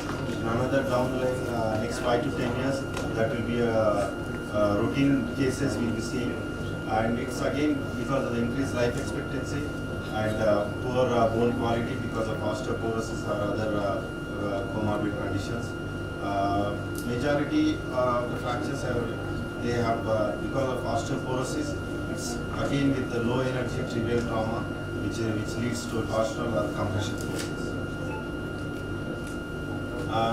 Etiology can be as a systemic, local, and procedural factors. Systemic is osteopenia for many reasons and neurological disorders. The local factors, osteolysis because of the implant around, and bone defects. If the bone defects, if it's filled only with the cement or not filled with the cement or only bone without using a stem, there's a high chances of fracture by course of the time. And osteotomy around tubercle which again lowers the structural integrity, leads to fracture. So procedural factors, what we in our hands is we have to take care of the planning of the case so that we don't notch, and once we notch it, we reduce the 30% strength of the anterior cortex, so we have to be very careful. And prosthetic design, uncemented version of lower cortex has less contact, and fully constrained implants also are prone for fracture. And revision orthoplastics, you have to plan well so that you use a proper constrained or semi-constrained one, or say stems.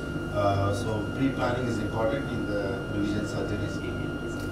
Risk factors, females and chronic steroid use, inflammatory disorders, and other comorbid conditions.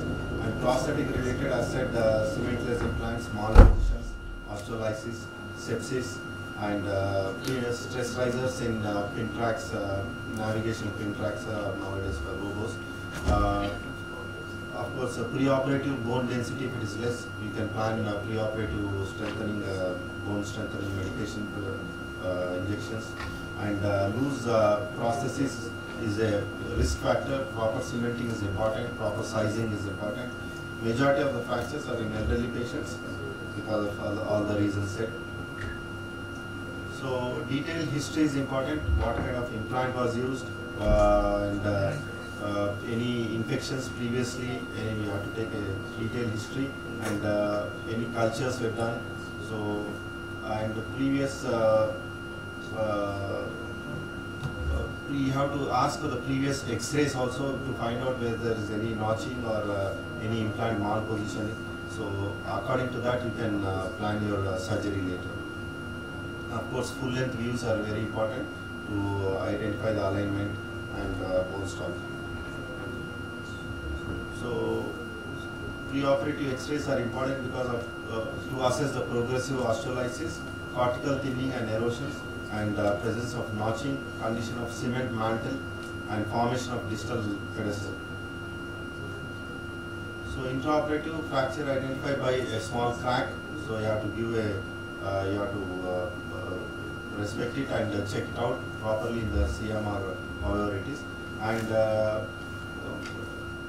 any change in resistance while final fixation, if you feel like he is giving off, then you have to think about this fracture. And example, it happens very commonly when you are doing a retaining implant.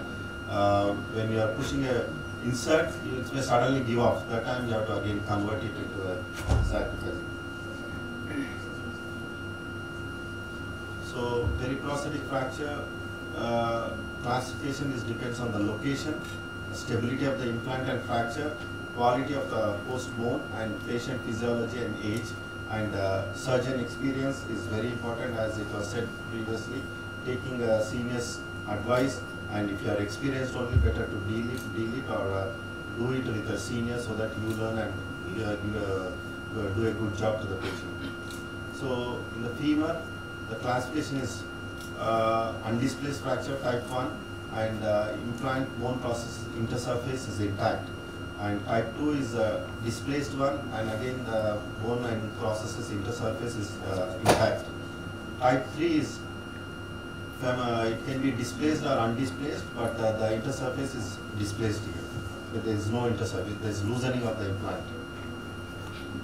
So what are the risk factors for the femur fracture? So as I said, anterior notching.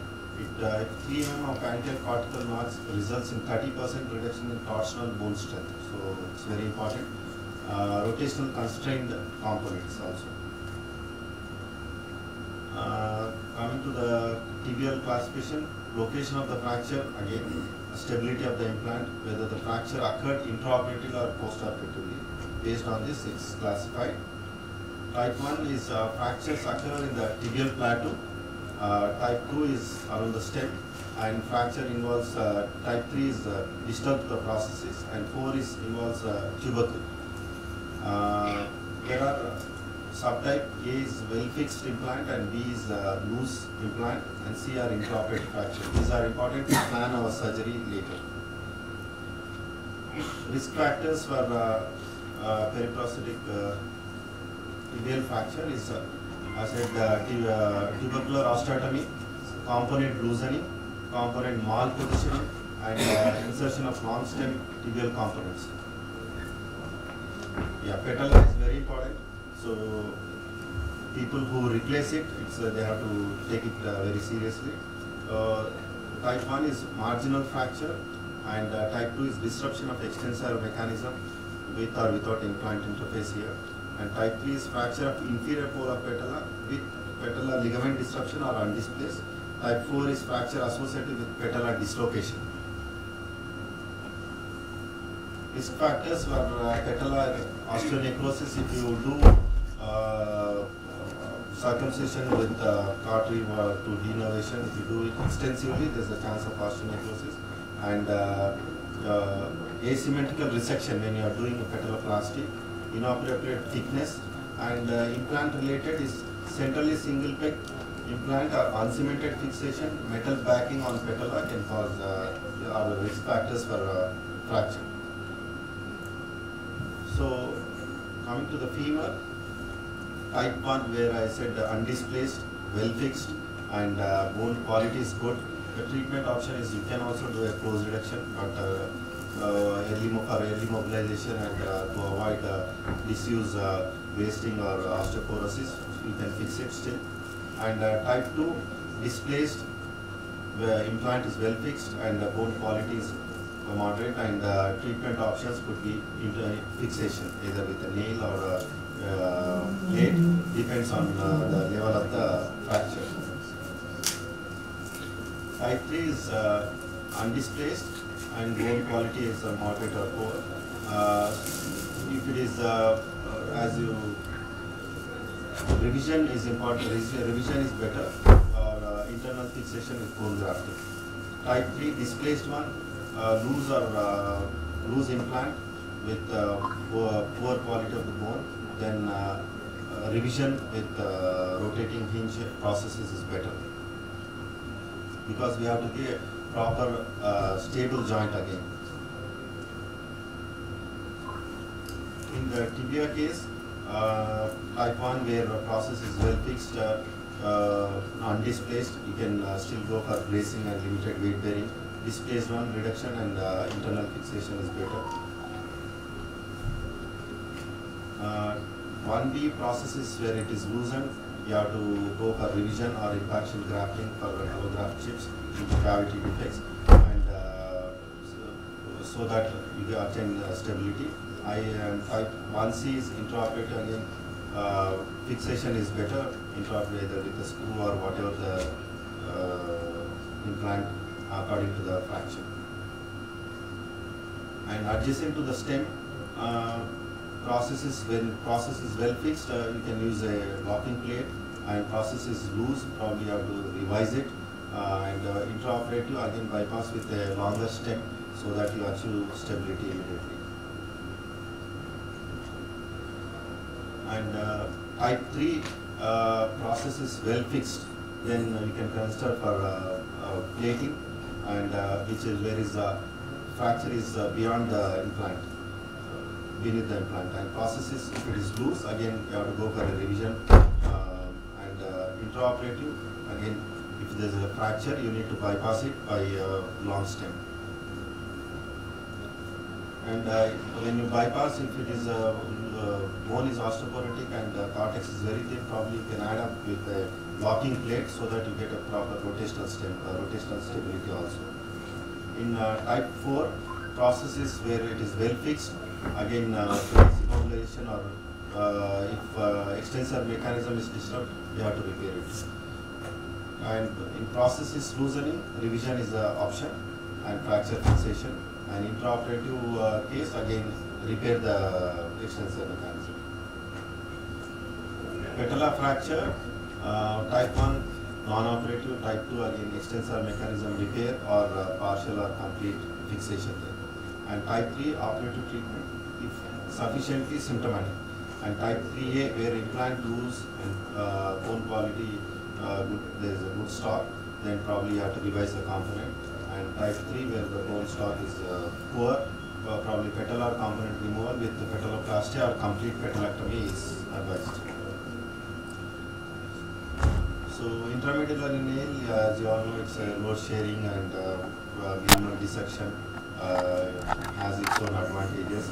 So when there is a fracture proximally, you can go for blindly go for intramedullary nail, and in the metaphyseal region, nail or a plate. Whereas distally, you have to go for a plate. Nowadays, as you all see, we get a good pre-contour plates. You can go for minimal invasive procedure, Miko technique. And whereas the fracture too distally, you have to do a revision replacement. That's only.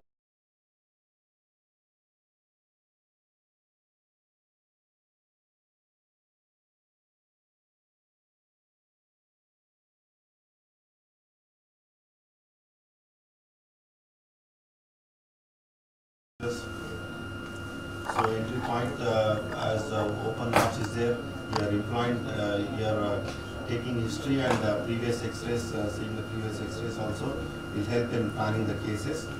So open notch or closed notch, you have to see according to that. And each companies, they have metal with screw or poly which you can remove and you can nail it. So discuss this one.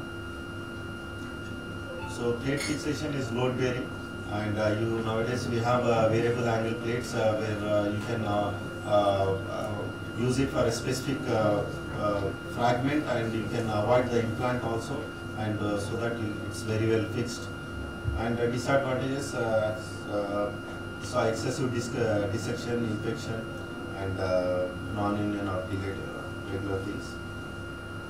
So one paper uses the information of both plate and nail as good fixation. It depends on the level what is there and what we choose. And again, same results. Again, how we fix it. Tips for preventing this is avoid excessive placement of box cut, so that you can avoid condylar fractures perioperatively and even post-operatively. The stress is not much. And even while operating your movements, wherever you keep it, you should tell your assistant that don't stress out whichever side it's thinned, or stay in the middle of the notch. And if anterior femoral notching occurred, intraoperatively change it to the stem. So, and you delay your weight bearing. So acceptable alignments less than 5 mm or more than 5 to 10 degrees of angulation, more than less than 10 degrees of deformity, 1 centimeter femoral shortening are acceptable. Pre-existing metal plates and screws should be removed in advance, so that don't try to do both at the same time. Sometimes you may get stuck, and it will be difficult for you and for the patient later. Long stem processes in cases where implant removal is performed. Depends if your screw plate is removed distally, I mean in the tibial or femur proximally. So better to bypass the screw holes. Early mobilization, as far as any case, as any fracture fixation we do, we have to plan here also same thing. And partial weight bearing is advisable during 6 weeks initially. And well fixed revision processes with cement stem, early full weight bearing is advised. So early mobilizing is the key to avoid knee stiffness and other complications. Thank you.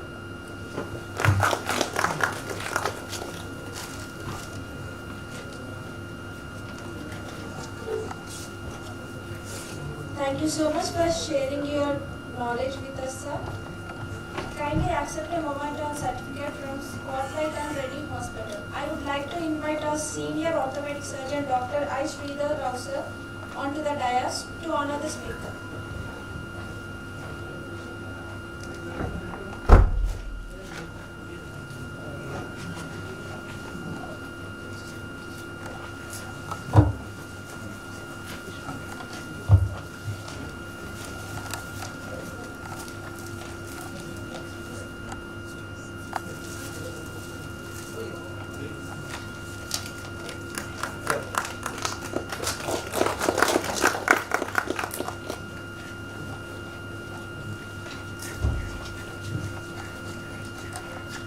Well, we'll move on to the next session, that is fractures.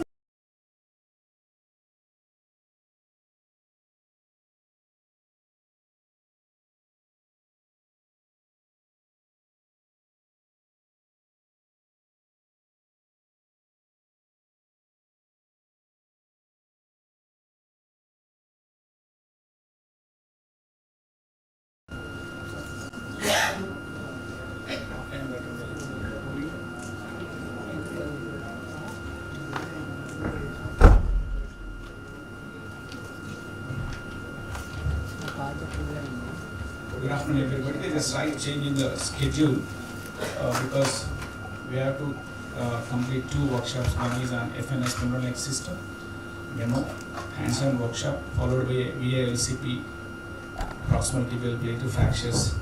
So after this talk, we'll give lunch break, sir. Uday sir and Jay sir.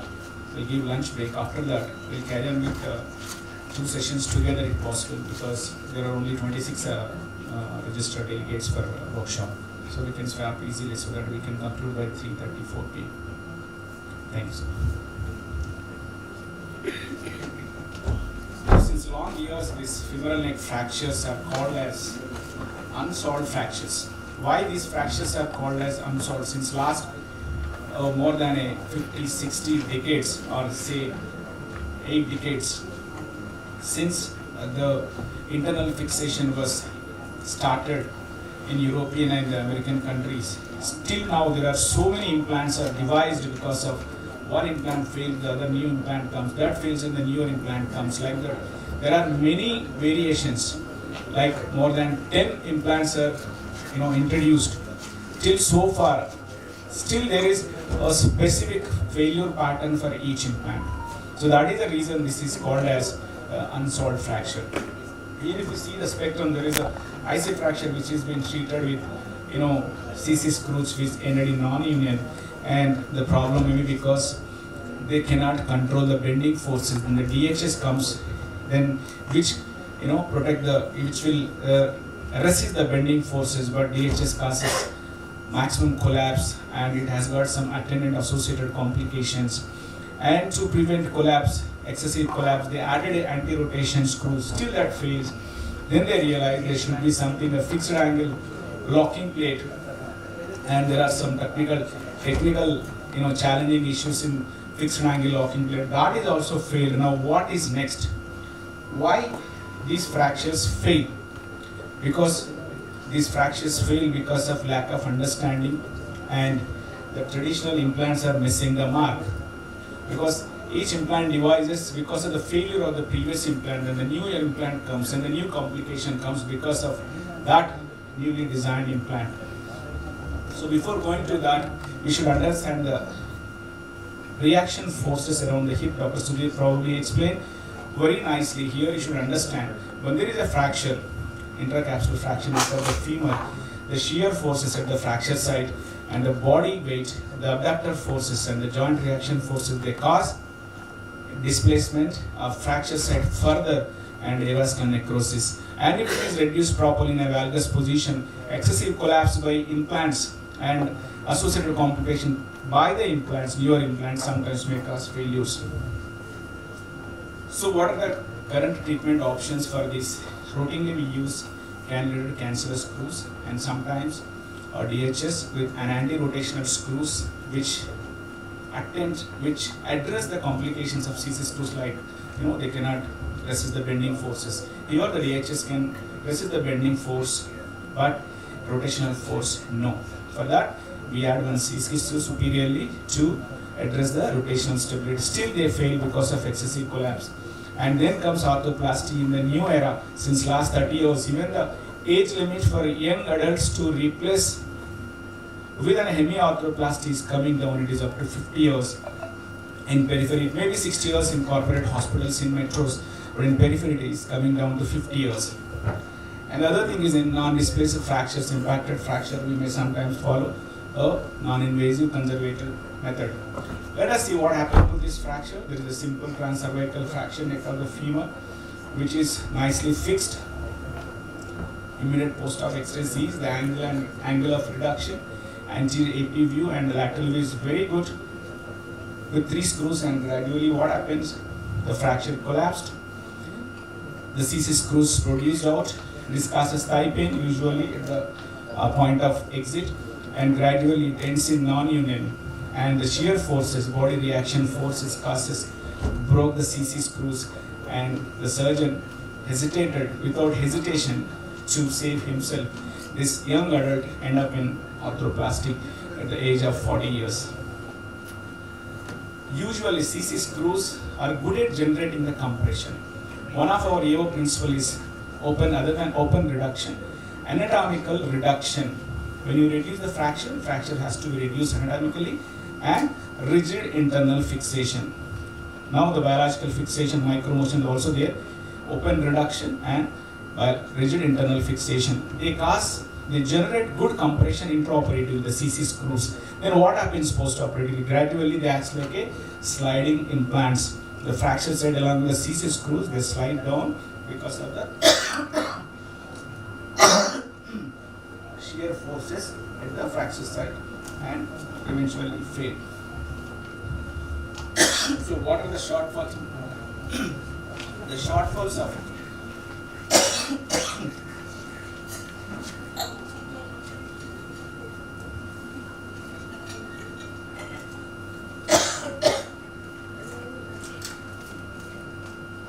I'm sorry, I'm asthmatic, but last week I had 2 parties and I had a beer, and this is the situation.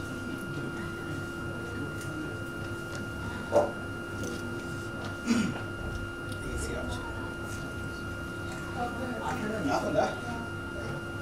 So what are the shortfalls of CC screws? The CC screws, for generating new compression and stability, you need multiple cantilever ancillary screws, and they provide very good rotational stability because they are in different planes, but lack angular stability.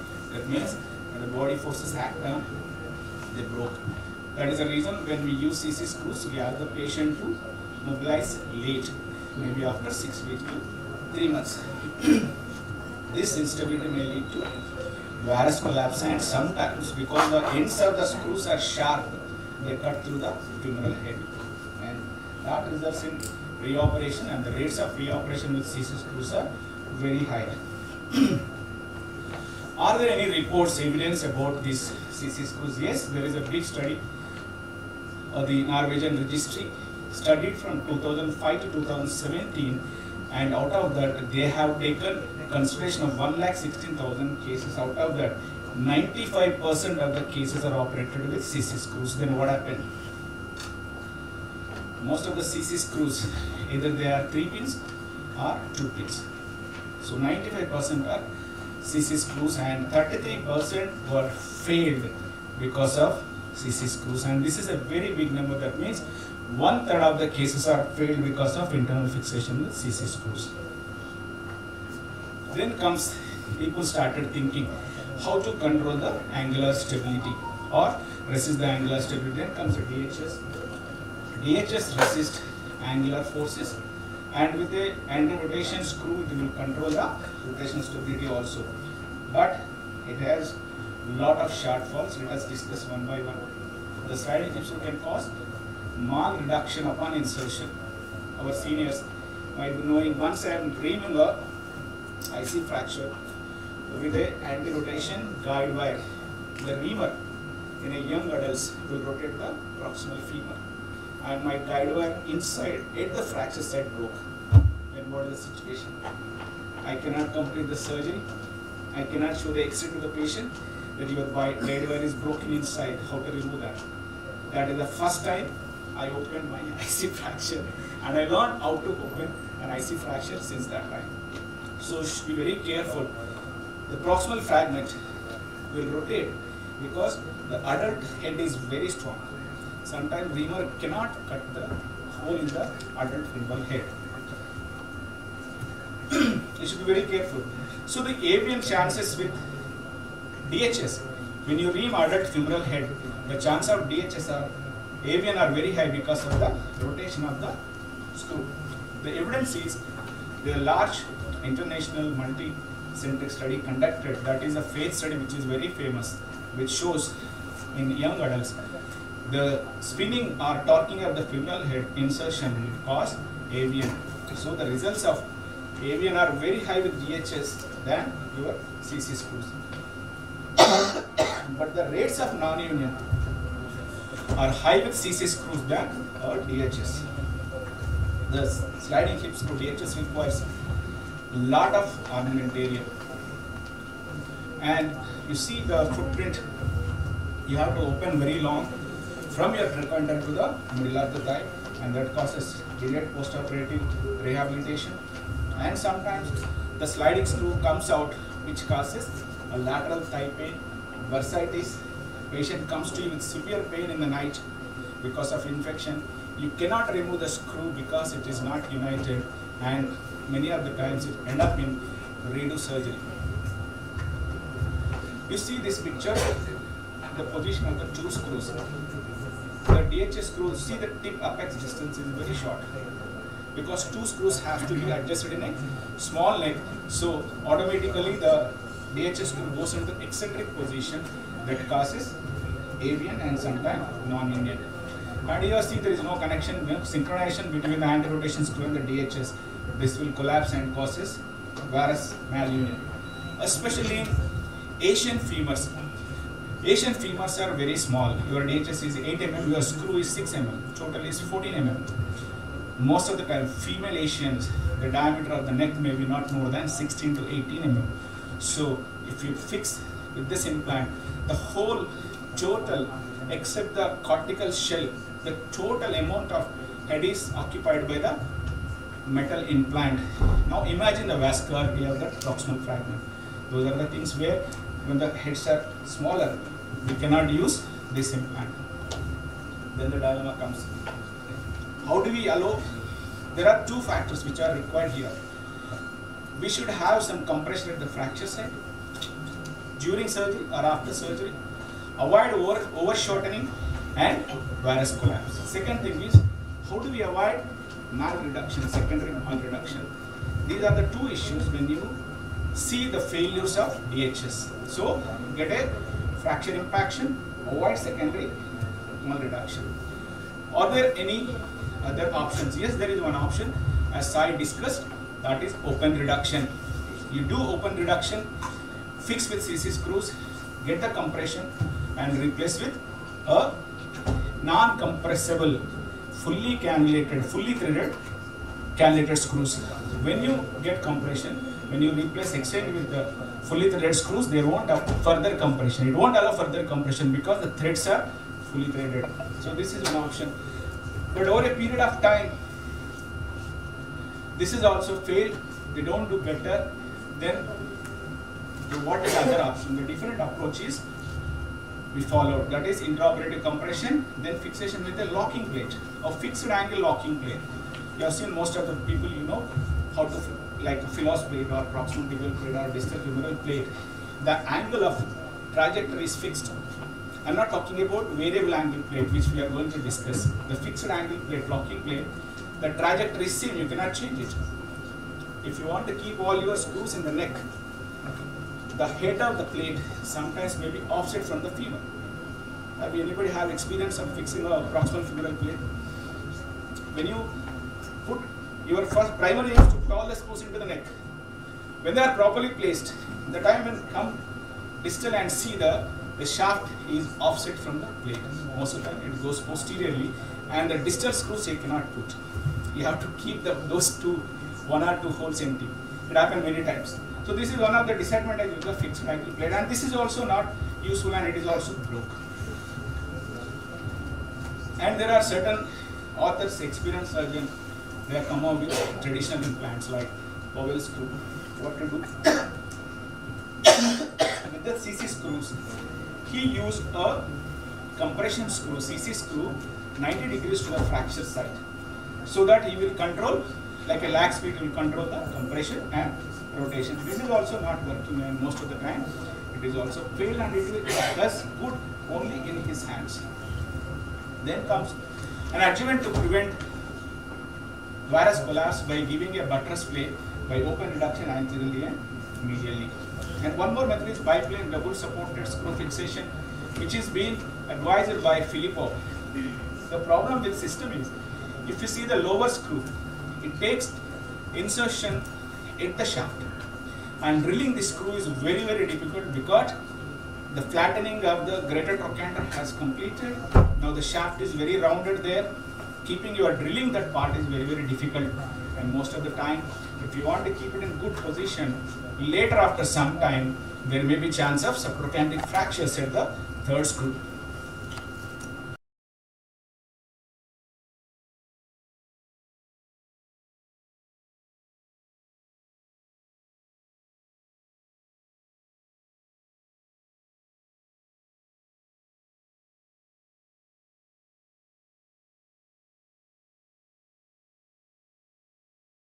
Resisting varus and limiting shear forces at the fracture side. We should get an angle resisting plate. Next, the current sliding implant that allow dynamic compression have a high rate of shortening. When there is over compression, automatically they get shortened and they fail in varus. So you should get a compression intraoperatively, not postoperatively. An ideal implant I am talking about, it should resist the bending forces. And statically locked plates leads to catastrophic rates of failure. Third point, the plate should not be locked statically. That means it should allow slow compression postoperatively. Not much, only slow compression. And anatomical reduction in intraoperative compression stabilized with length stable implants may prevent necessary impaction of healing. This we have to do preoperatively. These fractures appear to need some continuous dynamic compression to heal. So what are the implants? Are there any options for us to satisfy all these principles? The solution, what is the solution then? The solution is, what we have to do is maximize the healing power. How to achieve this? By compression, stability, prevent varus during surgery and postoperatively, minimize the shear stresses at the fracture site, prevent rotation during implant insertion. That will leads to, it will maintain the anatomy of the proximal femur, which leads to preventing the shortening, but allow some compression and settling, which prevent varus, and gradually it preserve the offset at the femur and maximize the function. Are there any implants that meet these requirements? Yes, there are few, but they are also failed. Several companies are coming up with this kind of thing. Yash Club has a Targan system which is failed. It has not introduced into India. I think we don't have any experience. Do you have any experience with Targan? It is only in Europe, so Americans, whatever American follows, that will come to India. So that is an European implant, so it is not popularized.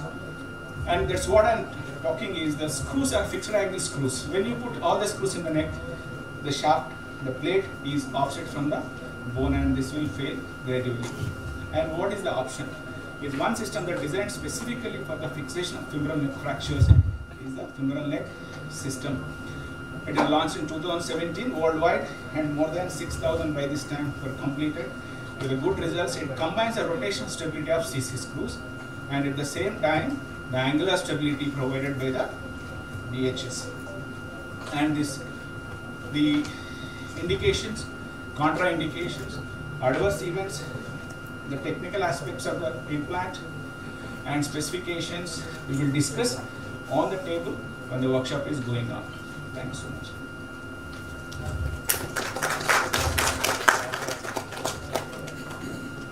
Thank you, sir. Thank you very much. So you are studying a lot. You completed almost all, covered all aspects of femoral neck fractures. So Narahari sir, any comments or suggestions in managing femoral neck fractures? Anything?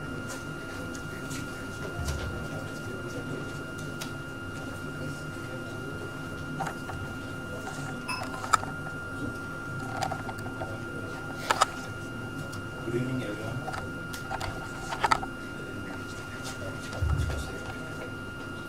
Everybody covered very nicely. Thank you. I learned so much. Thank you. Thank you, sir. Now I invite Dr. Bangari Swami sir to honor our chairperson, Dr. Narahari sir, with a memento.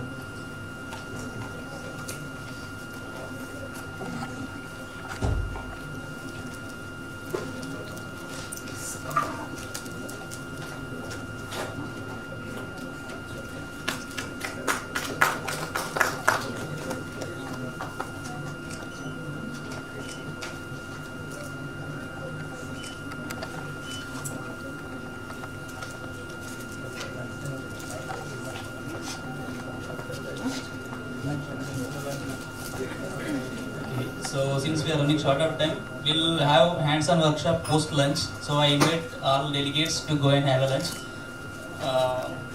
Also time is 2:10, so I request everyone to finish faster by 2:30 and come back and be seated. We'll divide the batches, all the audience who have registered for workshop into 4 batches A, B, C, D, and we'll display the names as per batches. So you will have separate demonstrator for each and every station. Please have lunch and come back by 2:30.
Spotlight.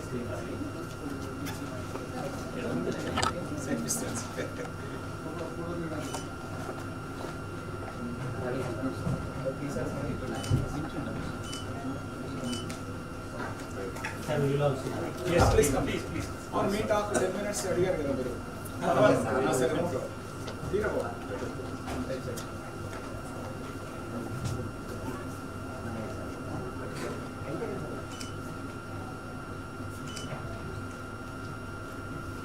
Sir ఇందులో కూడా తీసుకో. ఇది రవి తీయండి.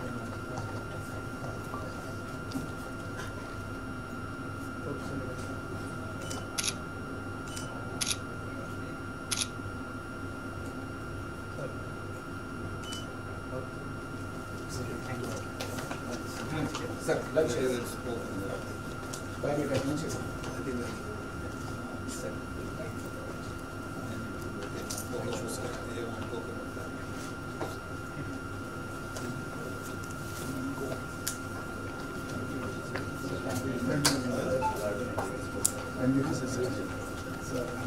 only salad, nuts. Okay, ma'am.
Explain the optional intraoperative fracture compression technique, describe the optional pre-collapsed technique, and outline the steps of the operative procedure for removal of the FNS.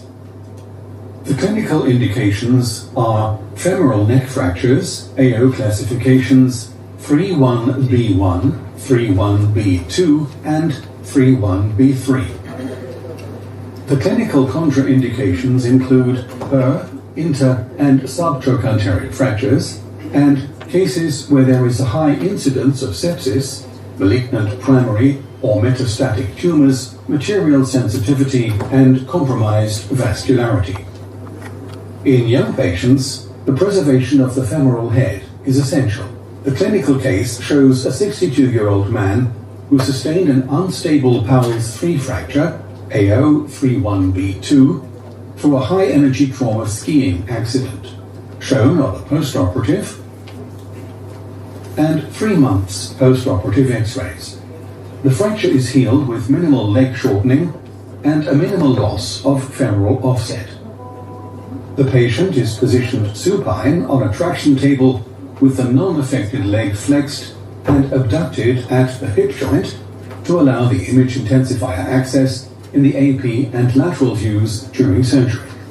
The anatomically true lateral view is achieved by rotating the image intensifier 10 to 15 degrees to correct for the anteversion of the femoral neck. Clinically, closed reduction is performed under regular image intensification in 2 planes. In a situation of suboptimal reduction, open reduction should be considered. Note that in this demonstration, the fixation of a stable valgus impacted Gardner type 1 fracture is performed in situ. However, in a case of a young patient, anatomical reduction should be considered.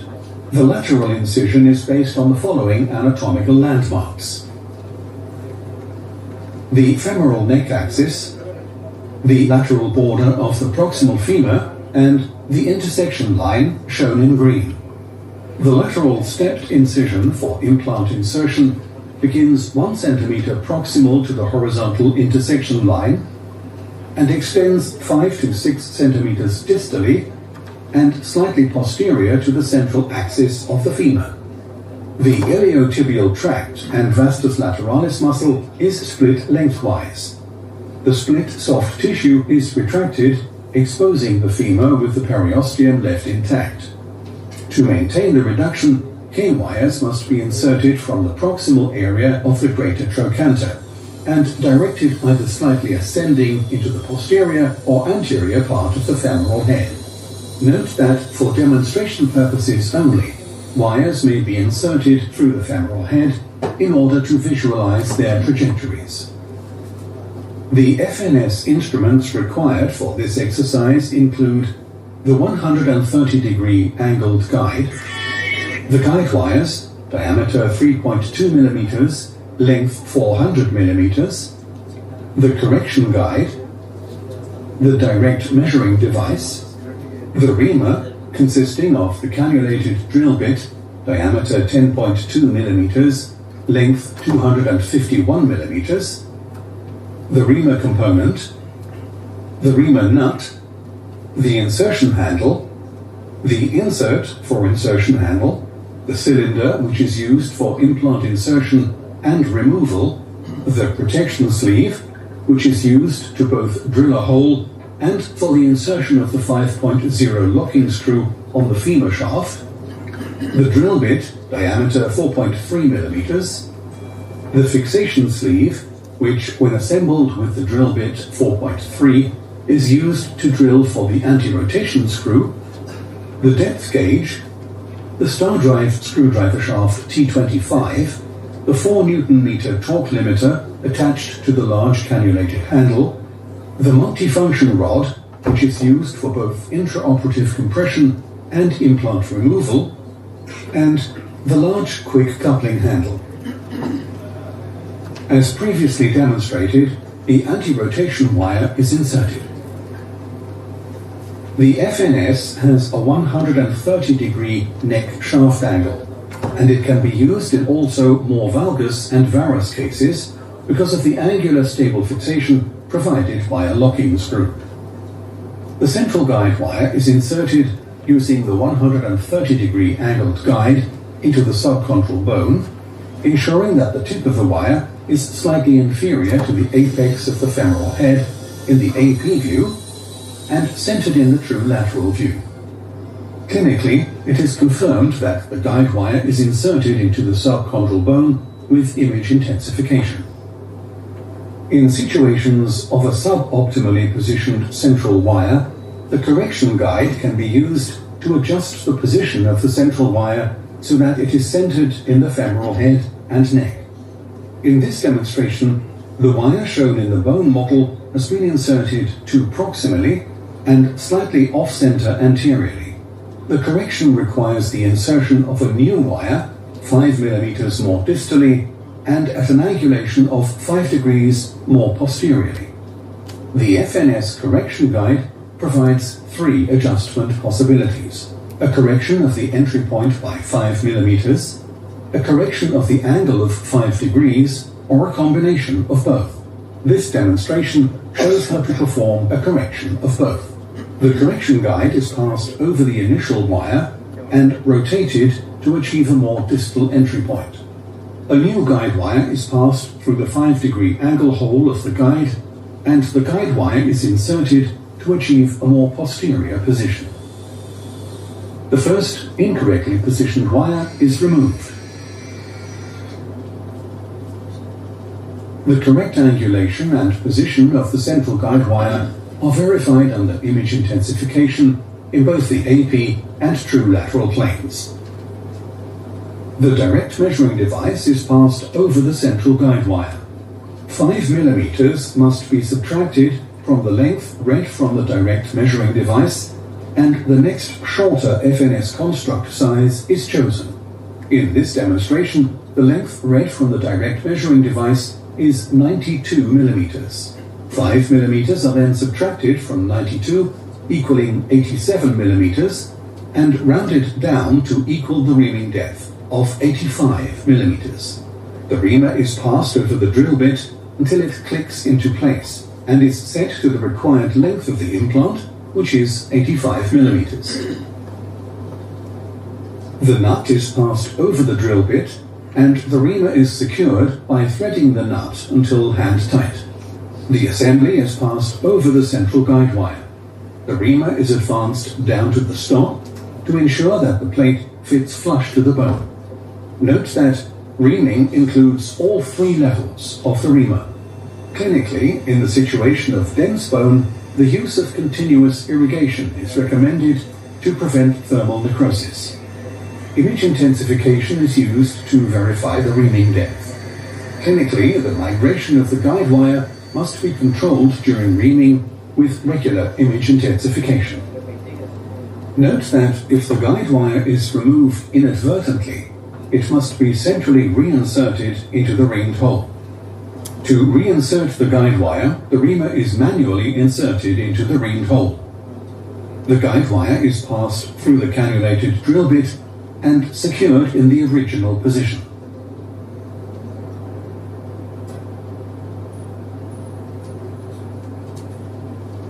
The insert is slid into the insertion handle.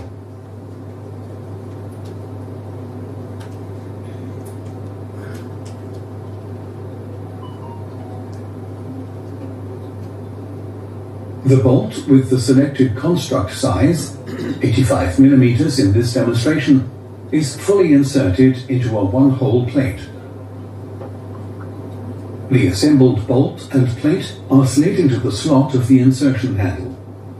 The black screw is manually tightened to secure the implant. Observe that the implant must be correctly fixed to the insertion instrument and that the bolt is in the completely extended position. The assembly is passed over the central guide wire and inserted into the reamed hole with slight rotational movements. The cylinder can be used to manually tap the plate onto the bone if necessary. If additional tapping is required, a standard surgical hammer can be used to hammer directly onto the cylinder.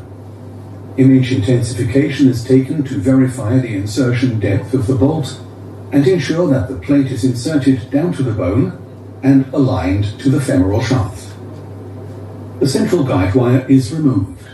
The anti-rotation wire is kept in place to prevent loss of reduction and rotation of the head.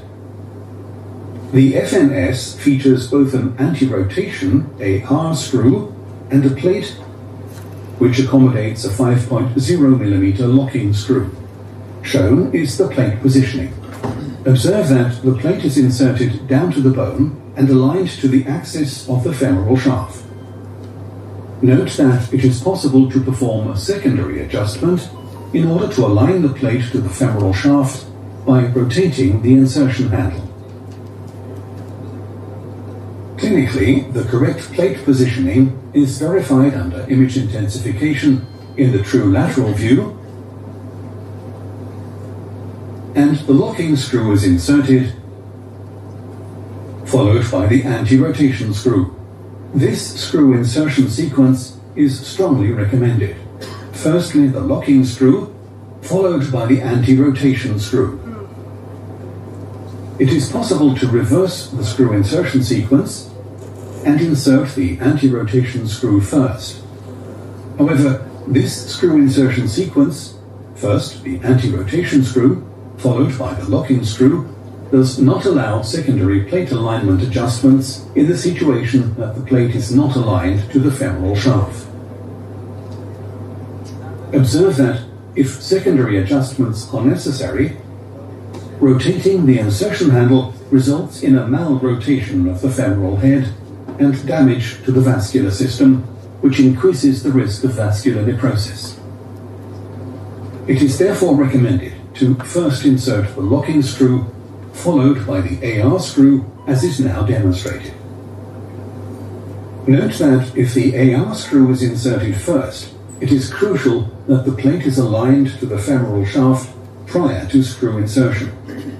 Under image intensification in the true lateral view, it is verified that the plate is parallel to the axis of the femur. If necessary, it can be confirmed by palpation. The implant and insertion instrument is rotated until it is laterally aligned, ensuring that the locking screw insertion is bicortical at the level of the femoral shaft.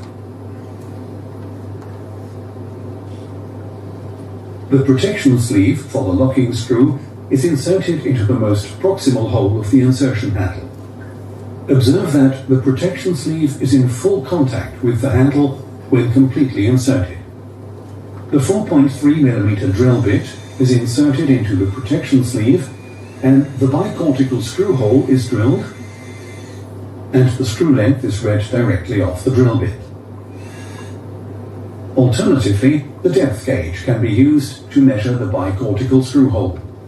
Note that the screw length should be chosen at least 4 mm longer than the measured depth of the hole. The locking screw is initially inserted under power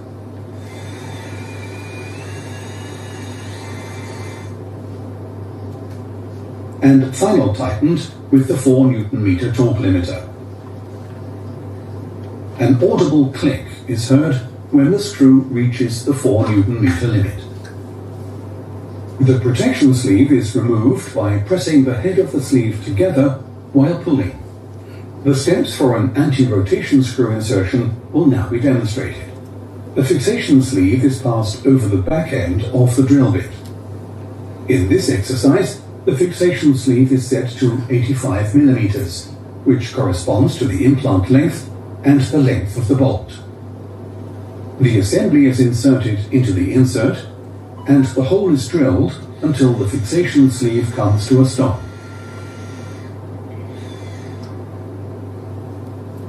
The 85 mm anti-rotation screw is manually inserted with the 4 Nm torque limiter. An audible click is heard when the screw reaches the 4 Nm limit. Clinically, image intensification is taken to verify that the anti-rotation screw is fully inserted. The tip of the anti-rotation screw should be in a similar insertion depth when compared to the tip of the bolt. The notch of the anti-rotation screw should be at the same level as the notch of the plate barrel. The stabilizing wire is removed. Interfragmentary compression may be applied intraoperatively. The multifunction rod is inserted through the guide of the anti-rotation screw and fully inserted with manual clockwise turns. The black screw of the insert is manually turned counterclockwise to apply interfragmentary compression. Note that using additional tools on the black screw for compression may cause a pull-out of the implant. The multifunction rod is removed with counterclockwise turns. The screw of the insert is turned counterclockwise manually, and the insert is removed from the insertion handle. The insertion handle is removed from the plate by sliding it off the plate in a distal direction. Clinically, the implant size and positioning would be verified under image intensification before wound closure. To remove the FNS implant, the stop.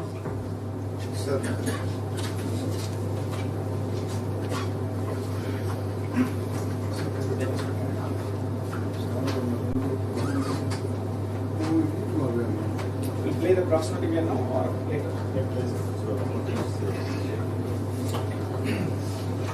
Now, the second workshop that PA LCB is also playing now, and all together we can do outside. We can swap on both the cases simultaneously, and then we will complete 2 talks and go for a closure.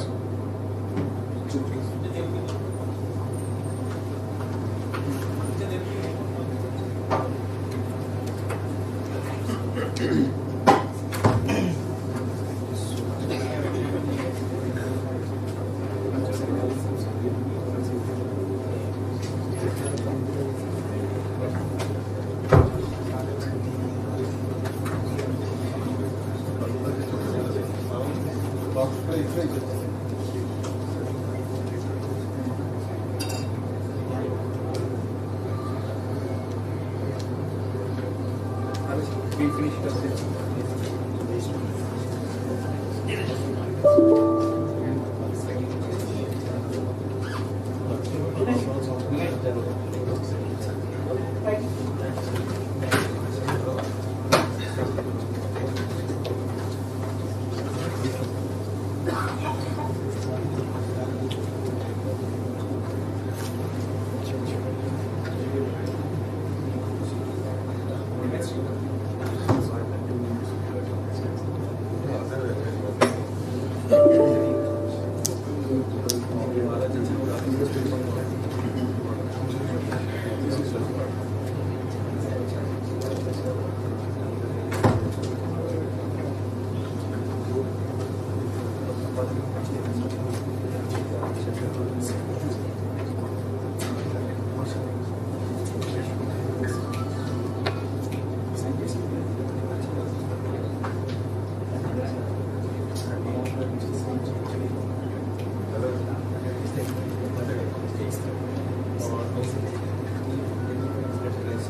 Fixation using the 3.5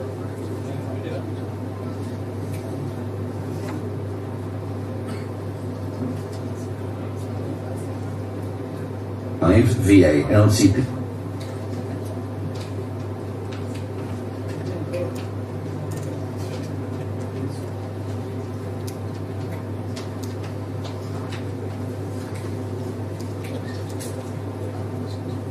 Fixation using the 3.5 VA LCP proximal tibia plate system. In this exercise, the procedure for the fixation of a tibial plateau bicondylar fracture, type 41C3, will be demonstrated using the 3.5 VA LCP proximal tibia plate system. Upon completion of this exercise, you should be able to describe the pathoanatomy of a bicondylar tibial plateau fracture, describe the critical importance of preoperative planning based on adequate imaging, and apply the principles of articular fracture treatment to fix a bicondylar tibial plateau fracture using 2 plates through a 2-incision approach. Clinical indications include bicondylar type C fractures of the tibial plateau, which are multifragmentary articular fractures characterized by the involvement of both the medial and lateral plateaus, as a rule, considerable comminution and impaction of the articular surface on the lateral side, and a significant variation in the medial fracture pattern, including frequent sagittal fracture lines and occasional joint impaction.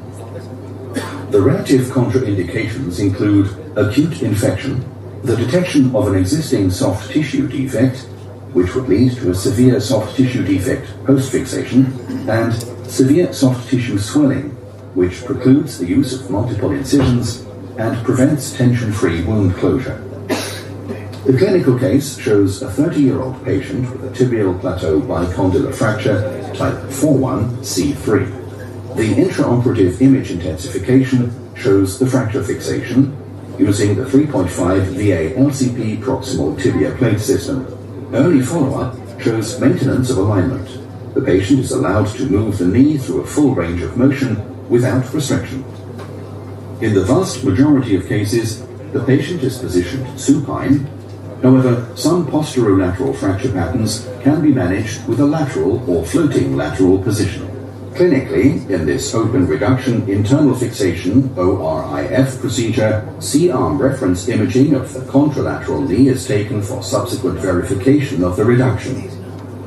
The surgical landmarks of this procedure are the patella, tibial tuberosity, fibular head, and the lateral and medial joint lines. Based on these anatomical landmarks, the planned approaches are along the medial and lateral incision lines. The bone model in this exercise shows a large bone block fracture medially with considerable comminution laterally. To repair such complex injuries, 2 separate incisions are necessary. Firstly, a medial incision based on the optimal implant buttressing position, and secondly, a lateral incision which avoids the delicate soft tissue cover over the tibial tuberosity and the fibular head. In the clinical situation, care is taken to achieve the widest possible skin bridge with the minimum possible undermining. The medial incision is directly dorsal to the pes ansorinus, which is elevated or partially incised depending on the fracture configuration.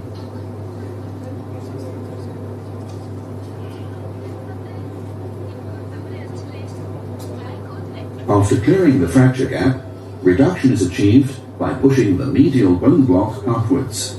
Clinically, to achieve preliminary reduction, mechanical distraction, changing flexion of the knee, and a stab incision on the lateral side, followed by the application of a pointed reduction forceps, are often necessary.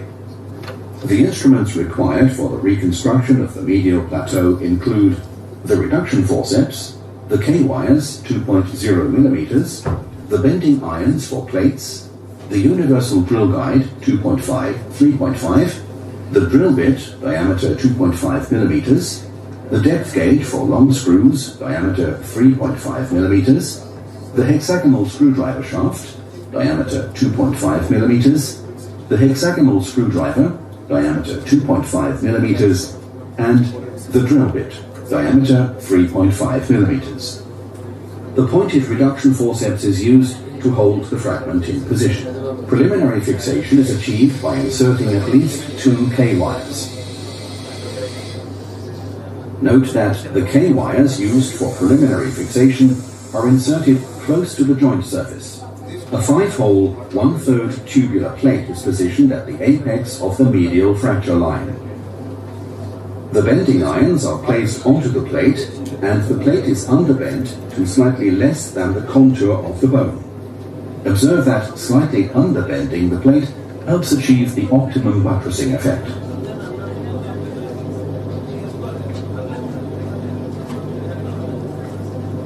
A 2.5 millimeter hole is drilled just distal to the apex of the fracture.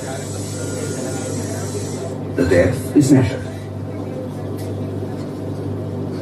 Here, a 48 millimeter Cortex screw is inserted, initially under power with the hexagonal screwdriver shaft, and final tightened with the hexagonal screwdriver. This maneuver pulls the plate into its anti-glide or buttress position, thereby reducing the fracture indirectly. The universal drill guide 2.5, 3.5 and the drill bit 2.5 are used to drill through the most distal plate hole. The depth is measured, and here a second 36 millimeter Cortex screw is inserted, initially under power with the hexagonal screwdriver shaft and final tightened with the hexagonal screwdriver. The screw insertion steps are repeated on the most proximal plate hole.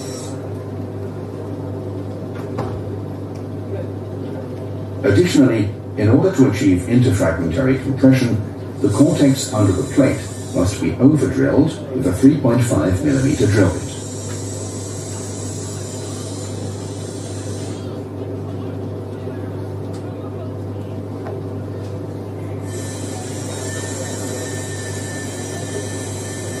To prevent interference between the screws of the medial and lateral plates, the screw lengths and their trajectories are planned. After each screw insertion, they are verified under image intensification in both the AP and lateral planes. Note, the second screw has also been over-drilled. To ensure they are fully seated, the screws are final tightened with clockwise turns of the hexagonal screwdriver. The K-wires are removed. At this point of the procedure, the screws could be exchanged for different lengths if necessary.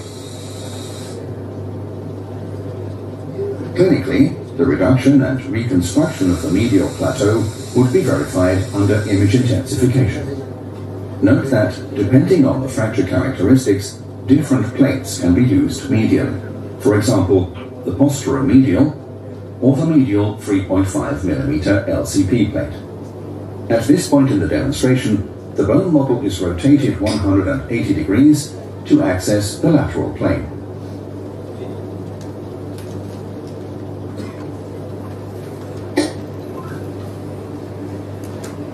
A distally directed curved hockey stick or straight skin incision is made from the lateral epicondyle over the tibial tubercle. In the clinical situation, the anterior tibial muscle is detached approximately 5 millimeters away from the tibial ridge. A submeniscal arthrotomy is performed below and parallel to the lateral meniscus, which provides favorable reduction control. In the clinical situation of a lateral bucket handle tear of the meniscus, the tear could now be repaired before continuing with the procedure. Shown is a lateral bucket handle tear of the meniscus. The bucket handle tear in the rim of the meniscus has been corrected with 3 reabsorbable sutures. Observe that the proximal end of the VA LCP tibial plate has 3 holes, which can be used for both provisional K-wire fixation and sutures. The sutures correcting the tear of the meniscus have been threaded through the most proximal K-wire or suture holes of the plate and then tightened. The condyle is carefully opened through the anterior fracture line to fully examine the extent of damage to the lateral condyle.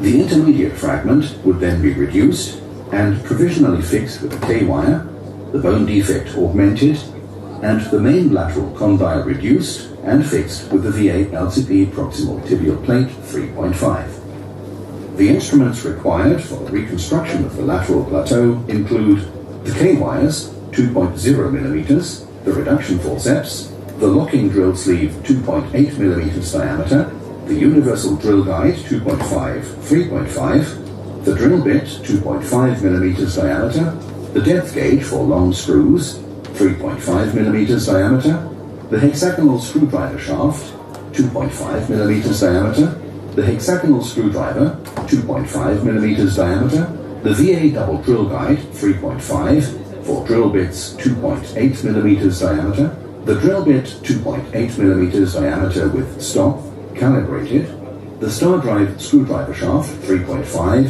T15, and the handle with torque limiting function 2.5 Newton meters. Note that the 2.5 Newton meter screwdriver assembly is used for the final tightening of the locking screws. The central impaction is elevated with a pusher and provisionally fixed with a K-wire. The K-wire is advanced through the medial cortex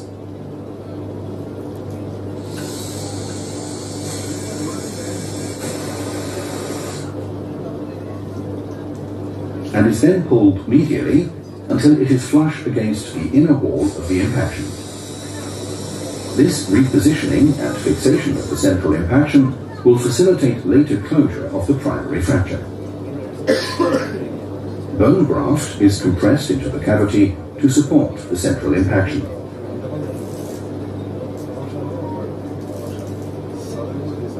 The lateral fragment is reduced and held in position with the pointed reduction forceps.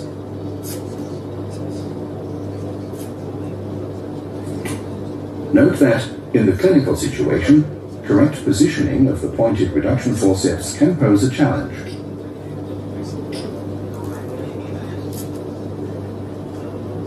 VA LCP proximal tibia plates are available in small and large bends to accommodate varying tibial anatomies and marked SB, small bend, and LB, large bend. In the clinical situation, both the small bend and large bend trial plates will be positioned on the proximal tibia to determine the best fit. Be aware that the fractured bone may be broadened, leading to misidentification of the best fitting plate. In this case, image intensification of the contralateral knee taken during preoperative planning may be useful for comparison in order to identify the most suitable plate bend. The appropriate sized plate is selected to buttress the lateral condyle. In this exercise, a small bend 3.5 VA LCP proximal tibial plate is used. To facilitate plate positioning, the locking drill sleeve 2.8 mm diameter is attached to the uppermost proximal hole of the plate and functions as a handle to position the plate on the tibia. The plate is provisionally fixed with a K-wire at the proximal end. In the event that the plate is not positioned correctly, the provisional proximal K-wire can be removed and the plate repositioned. In the clinical situation, image intensification in both AP and lateral planes is performed regularly to confirm the correct alignment of the plate to the tibial shaft axis and that the screw trajectories are parallel to the joint in the coronal plane. The plate screw fixation begins with the insertion of cortex screws to achieve compression of the plate to the bone, followed by the insertion of variable angle locking screws in order to lock the plate in position relative to the bone.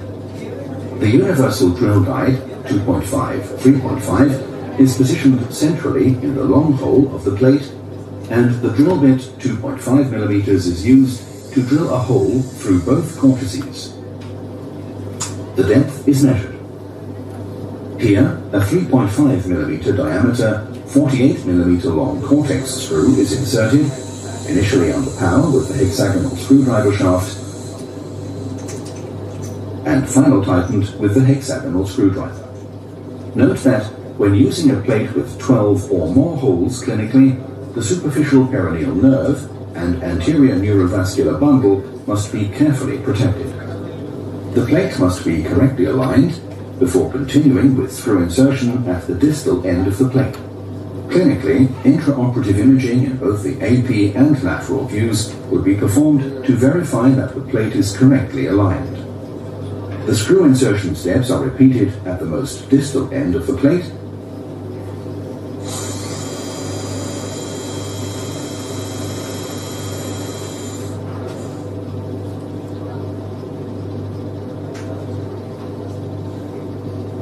And here a 3.5mm Cortex screw is inserted.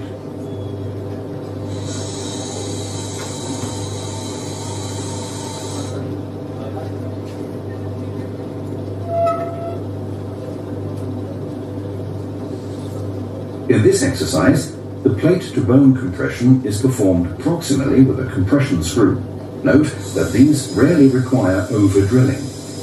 Alternatively, a large periarticular clamp can be used. Both the screw and clamp compress the plate down to the bone and potentially assist in narrowing the fracture gap. If a screw is used, the screw insertion steps for a 3.5mm Cortex screw are repeated.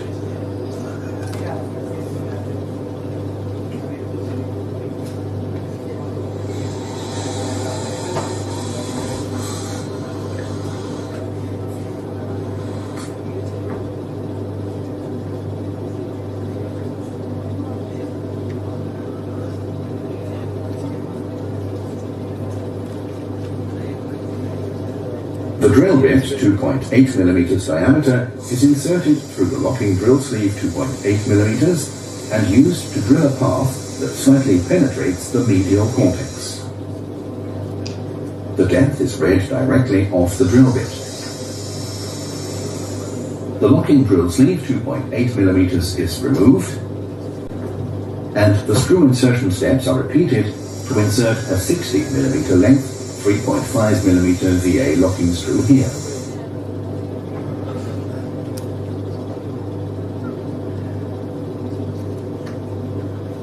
An audible click is heard when the screw reaches the 2.5 Newton-meter limit.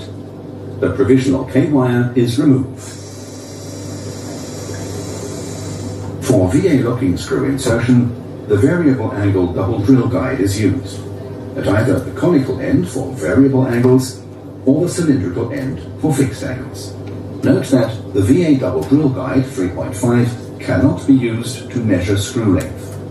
The cone-shaped end of the VA double drill guide 3.5 is placed in the plate hole of the proximal rafting row. The 2.8mm drill bit is used to drill a hole at the desired angle through to the tibial condyle. Clinically, the path of the drill bit is regularly checked under image intensification to ensure that it does not collide with any screws or penetrate the articular surface. The depth is measured, and the screw insertion steps are repeated to insert a 75mm length 3.5mm VA locking screw here.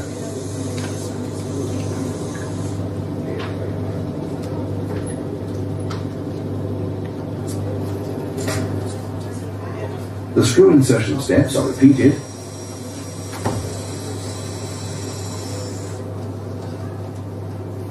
and here a 70mm long 3.5mm VA locking screw is inserted into the remaining rafting plate hole.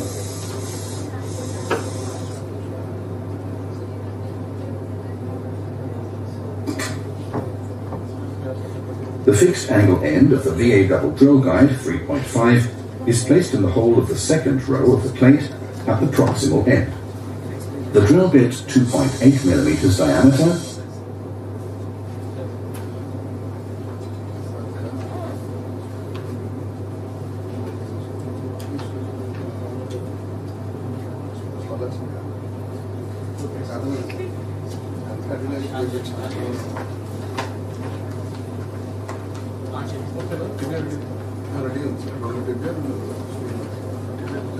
Yeah, may I call your attention, those who are interested for a workshop, can you raise your hands so that we can plan meticulously, right? Okay, what we'll do is, sir, one group will go to 2 demonstrations of VALCP and 2 groups, that means maybe more than 16, 17, each table occupied by 4 or 5 people. 2 group will go to VALCP and 2 groups will come to FNS, and then it will be swapped again after an hour or 45 minutes. Once you are happy with hands-on, then you can go to other this thing. And the latter part of the discussion, that is depressed condylar fractures, the respected faculty will explain there only, all the theory part, and there won't be any lecture later. So all the topics will be covered there only. The remaining posterolateral, posteromedial condylar fractures and depressed lateral condylar fractures, how to elevate them. The surgical techniques can be explained there only. And if you want, we can discuss about Foce approach and submeniscal, how to reduce a submeniscal arthrotomy and reduce the fragments and laterally or medially. Right? Thank you.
depression is here.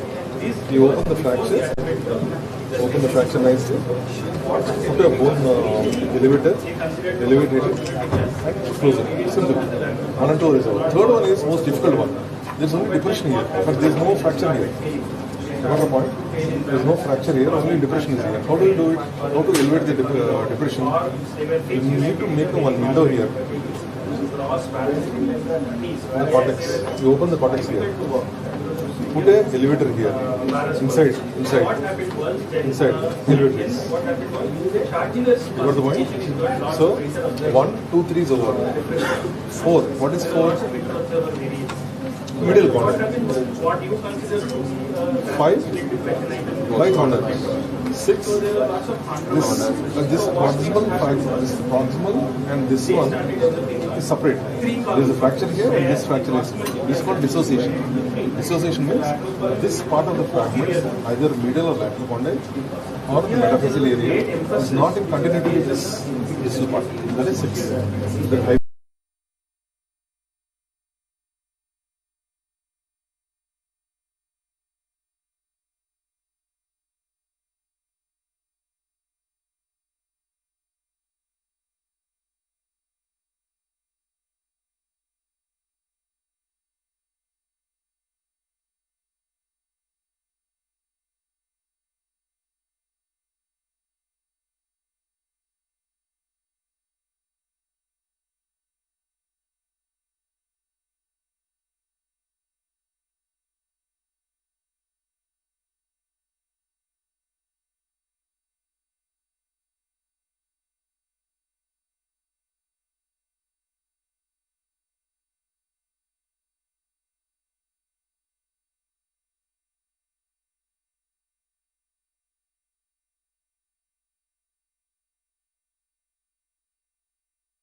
The fragment is actually given a specific definition.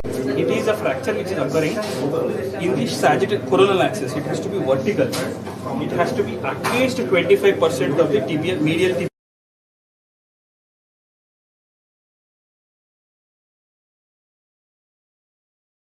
reason for fixing a posteromedial component is this posteromedial fragment is never described either in Rio classification or in a Schatzinger classification.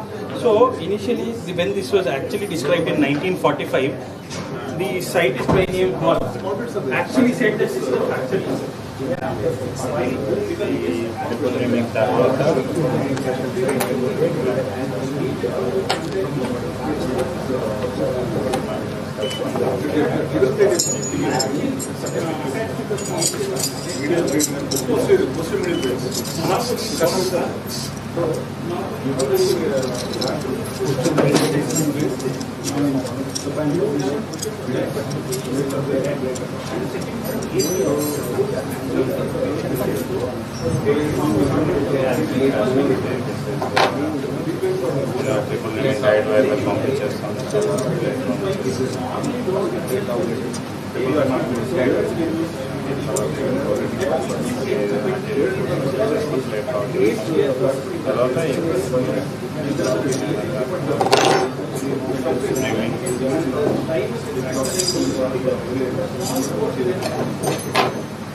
Out of 50, 50% is post-injury. If you want, sir, I'm very feared about the government here. I want to come from that side. You can also come from the middle side. Put an incision here. Instead of the lateral head of gastrocnemius of the service, put a middle head of gastrocnemius of service separately. But the problem is, this is a posterolateral fragment. You put a plate with a direct butter split. If you put the plate from here in indirect direction, it's not a direct direction, you can have an indirect direction. So, there is another approach, direct posterior. Direct posterior. It is lateral, but directly the only structure that protects the intervals is completely this is a lateral condyle. This lateral condyle human is here. It is attached from lateral to the condyle here.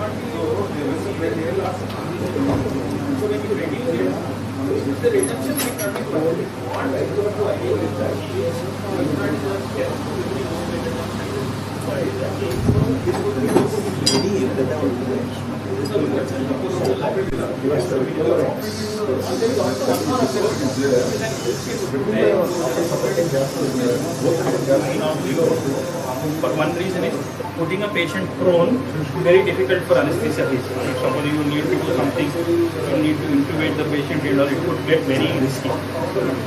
And the second thing is whenever the patient is spinal and you put him in prone, the chances of these spinal ascending are also far greater. So we don't do a posterior.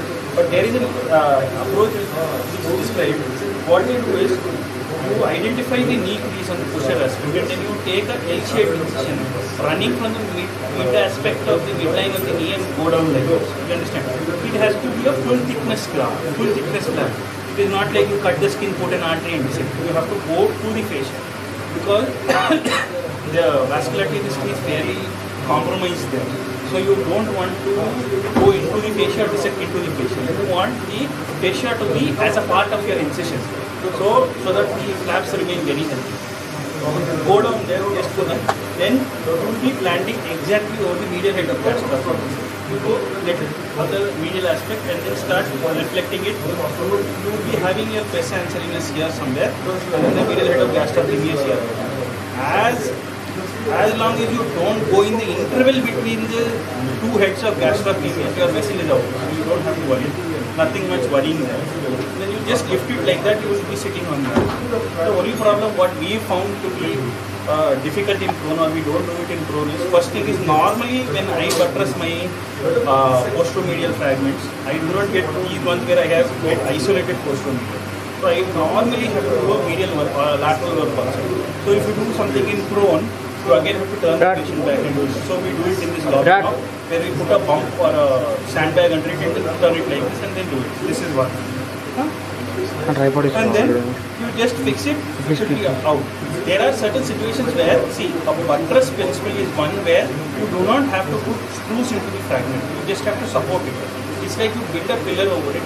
So if you have a plate which is something like this, imagine this were to be a plate like this. Normally what we do is, supposing it were to be like this, you don't have to put screws here into the fragment. You just buttress it and then put screws like this here where this will press against it. And then this will take care of the reduction. You don't have to put screws into it. Sometimes the screw would be very small or the fragment would be very small or your screws could actually shatter it. In such things you just buttress it. For all proximal tibias, if you buttress, initially everything was buttress only. Now the concept of locking and unlocking. Initially when I was doing the posterization, we used to still put T buttress non-locking. They were all buttress. So you just need to support the fragment. The rest will be taken by the body. The only thing what you try to do is you try to reduce or you try to create you see that there is no incongruity in the knee joint so that there is stability, inherent stability, and then you can mobilize the thing because knees, elbows tend to go into stiffness very fast. So you want to mobilize the joint as early as possible. So the more stable fixation you give at the level of the periarticular and the articular regions, the more earlier can you reduce the movement. That is one of the reasons. Normally for all proximal tibias, type 6 short figures, we either if the skin permission, if the skin condition is good, either we do dual plating. I do not believe in single plating, or I do Ilizaros. Ilizaros also have been a very good concept for us, so we do Ilizaros on our own. So Ilizaros is a very good concept where you don't play with the skin. You just put wings and then the stability comes from the wings. That is because of the trampoline effect. Here you have to fix the exercise. The real exercise part comes now. This is where you can play with all these fancy instruments. Until for the next 3 years you cannot afford all these things, so still then you play with So this is the special striker drill where this is called a K-wire attachment. So the advantage of a K-wire attachment like this is it's a luxury for the surgeon. What you can do is you don't need to fix a chuck and all. Put it like this, hold it to the whole chain. You hold it and then you press it. What does it this you can need to fix this.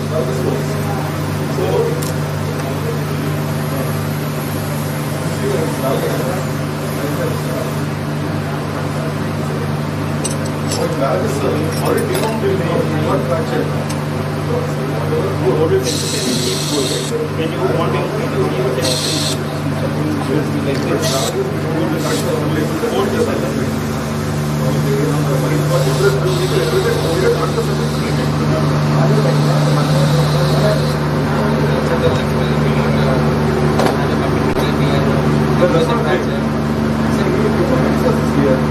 Or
With the plate, because plate would cover the screws now you can release. The pass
mirror elevator. What I'm saying is, see, once a cable bladder is there, it is anterior and posterior. So your trajectory is going anterior, I think it's elevated, not elevated. But you build your trajectory posterior like this, then it elevates. Not required, same trajectory. The hole is already there. You can move the trajectory inside. Inside is also right now. No, there is elevators. One is L-shaped elevator, one is straight elevator, one is broad elevator. Broad elevator is one is a small elevator. Once it goes inside, it will play. So what you do is anterior, then goes in posterior.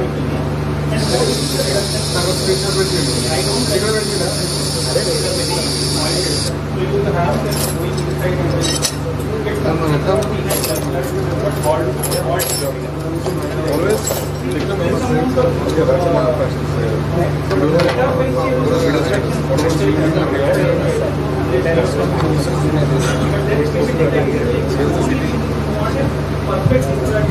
that's what you can't change it.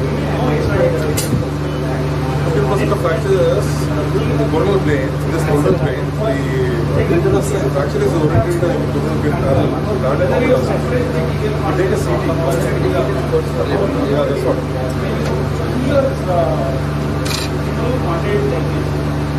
This should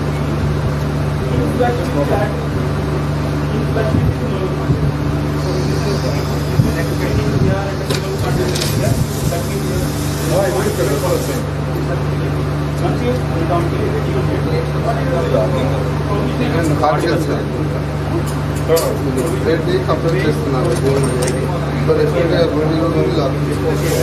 locking కోసం compression రాదు అదే ఇది దాంతో compression last compression వేసి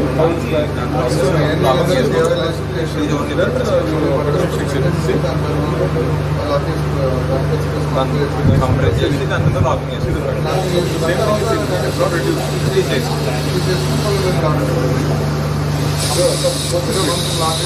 అవును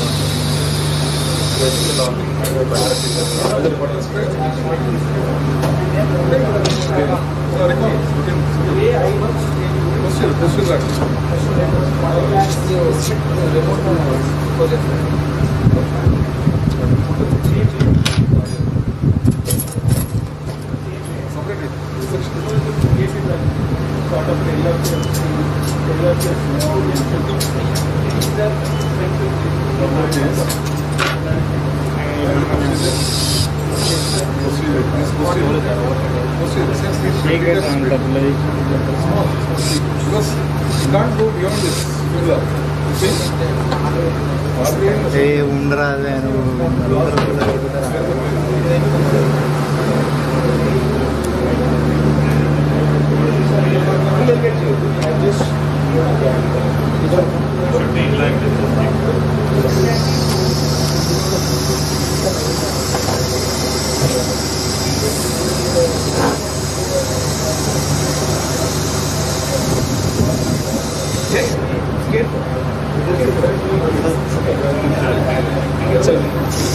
The moment you reach the far cortex, always be instead of process when you touch the second cortex, make sure you won't over drill and go quite far.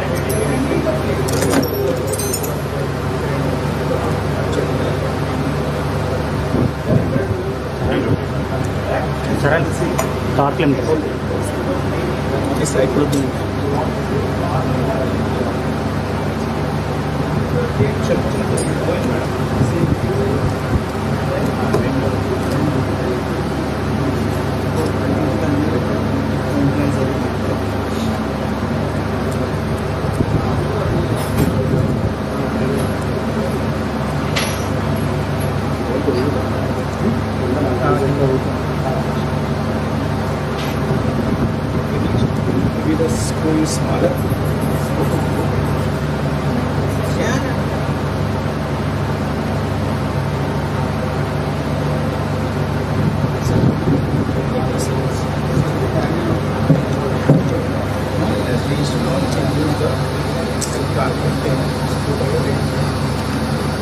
This way.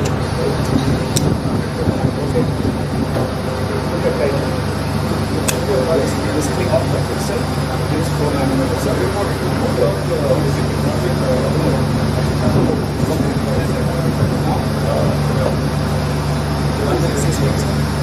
You have to remove this guide, otherwise your anti-rotation is take this. Or sometimes what happens with me sometimes, you break this wire and call a sealer or open it here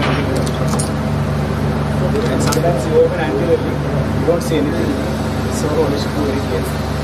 Remove this anti-rotation.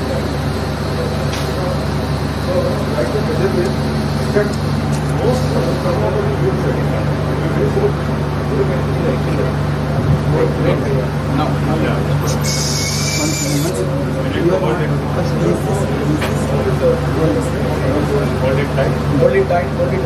Right. Back. Put reverse pressure. And wait. Always make sure that you are pulling with your line. You are lifting your hand. So what happens is this thing might break it. Back.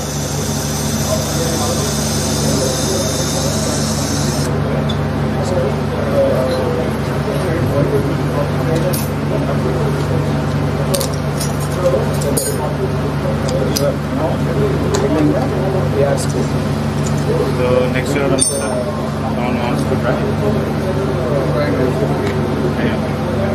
అది వాళ్ళ అది next వాళ్ళకి use చేద్దాం అది అట్లనే ఉంది next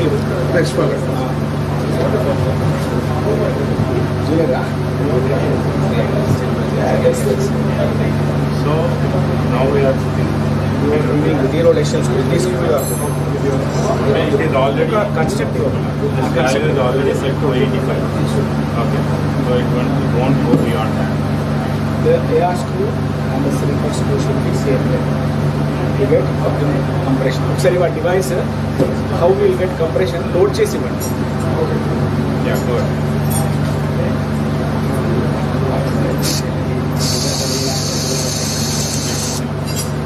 Back.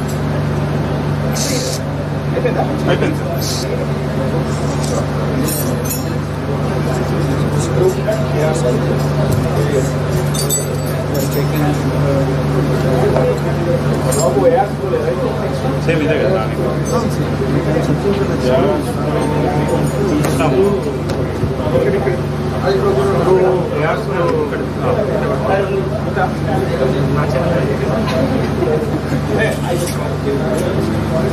this is blunt. You see this. So it is not like you are based on the self-cutting sharp bits. So that is why we compare to the heading to the joints. Sir, ready is it? Doctor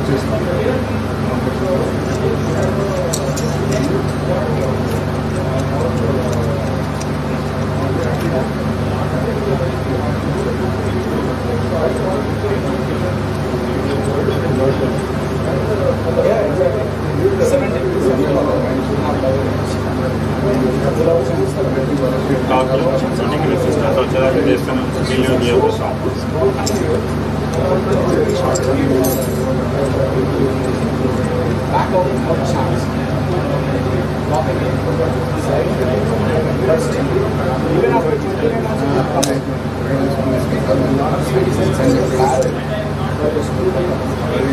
Now the rotation would I will what after the knee rotation right now keep tightening this thing completely.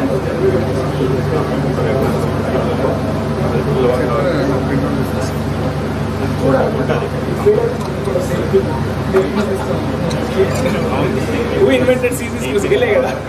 He able to catch that CCS.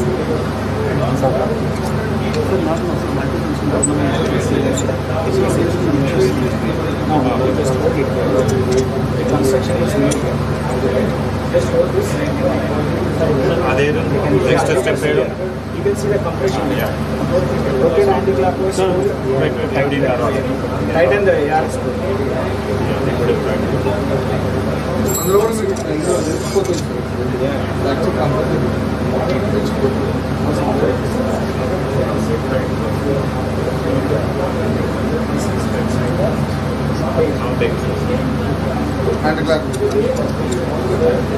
Slowly you can see the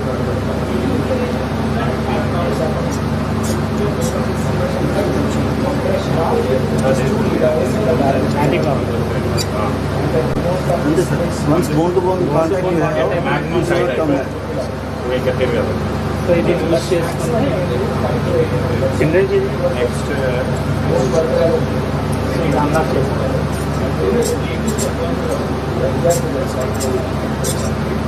it's a complex style.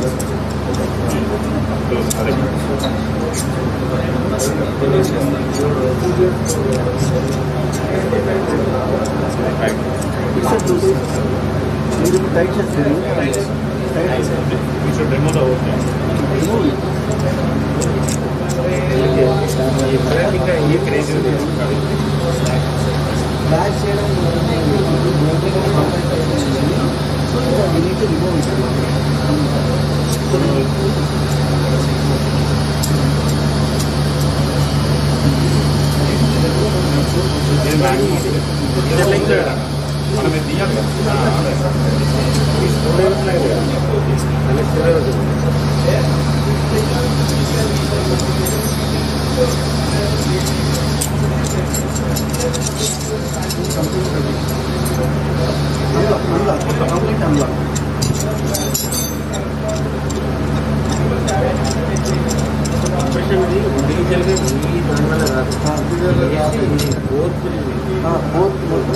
complete construction full Mainly compression remove చేసిన వల్ల you can start doing it. Like giving cover apply you will understand it better.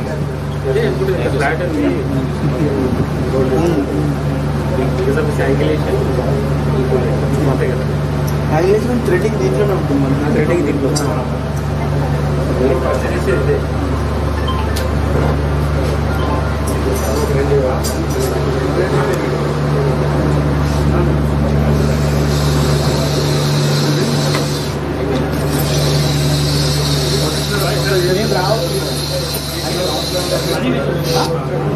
రేపు ఉంటారా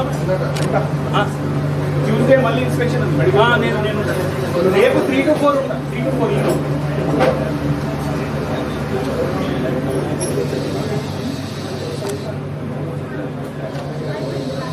Thank is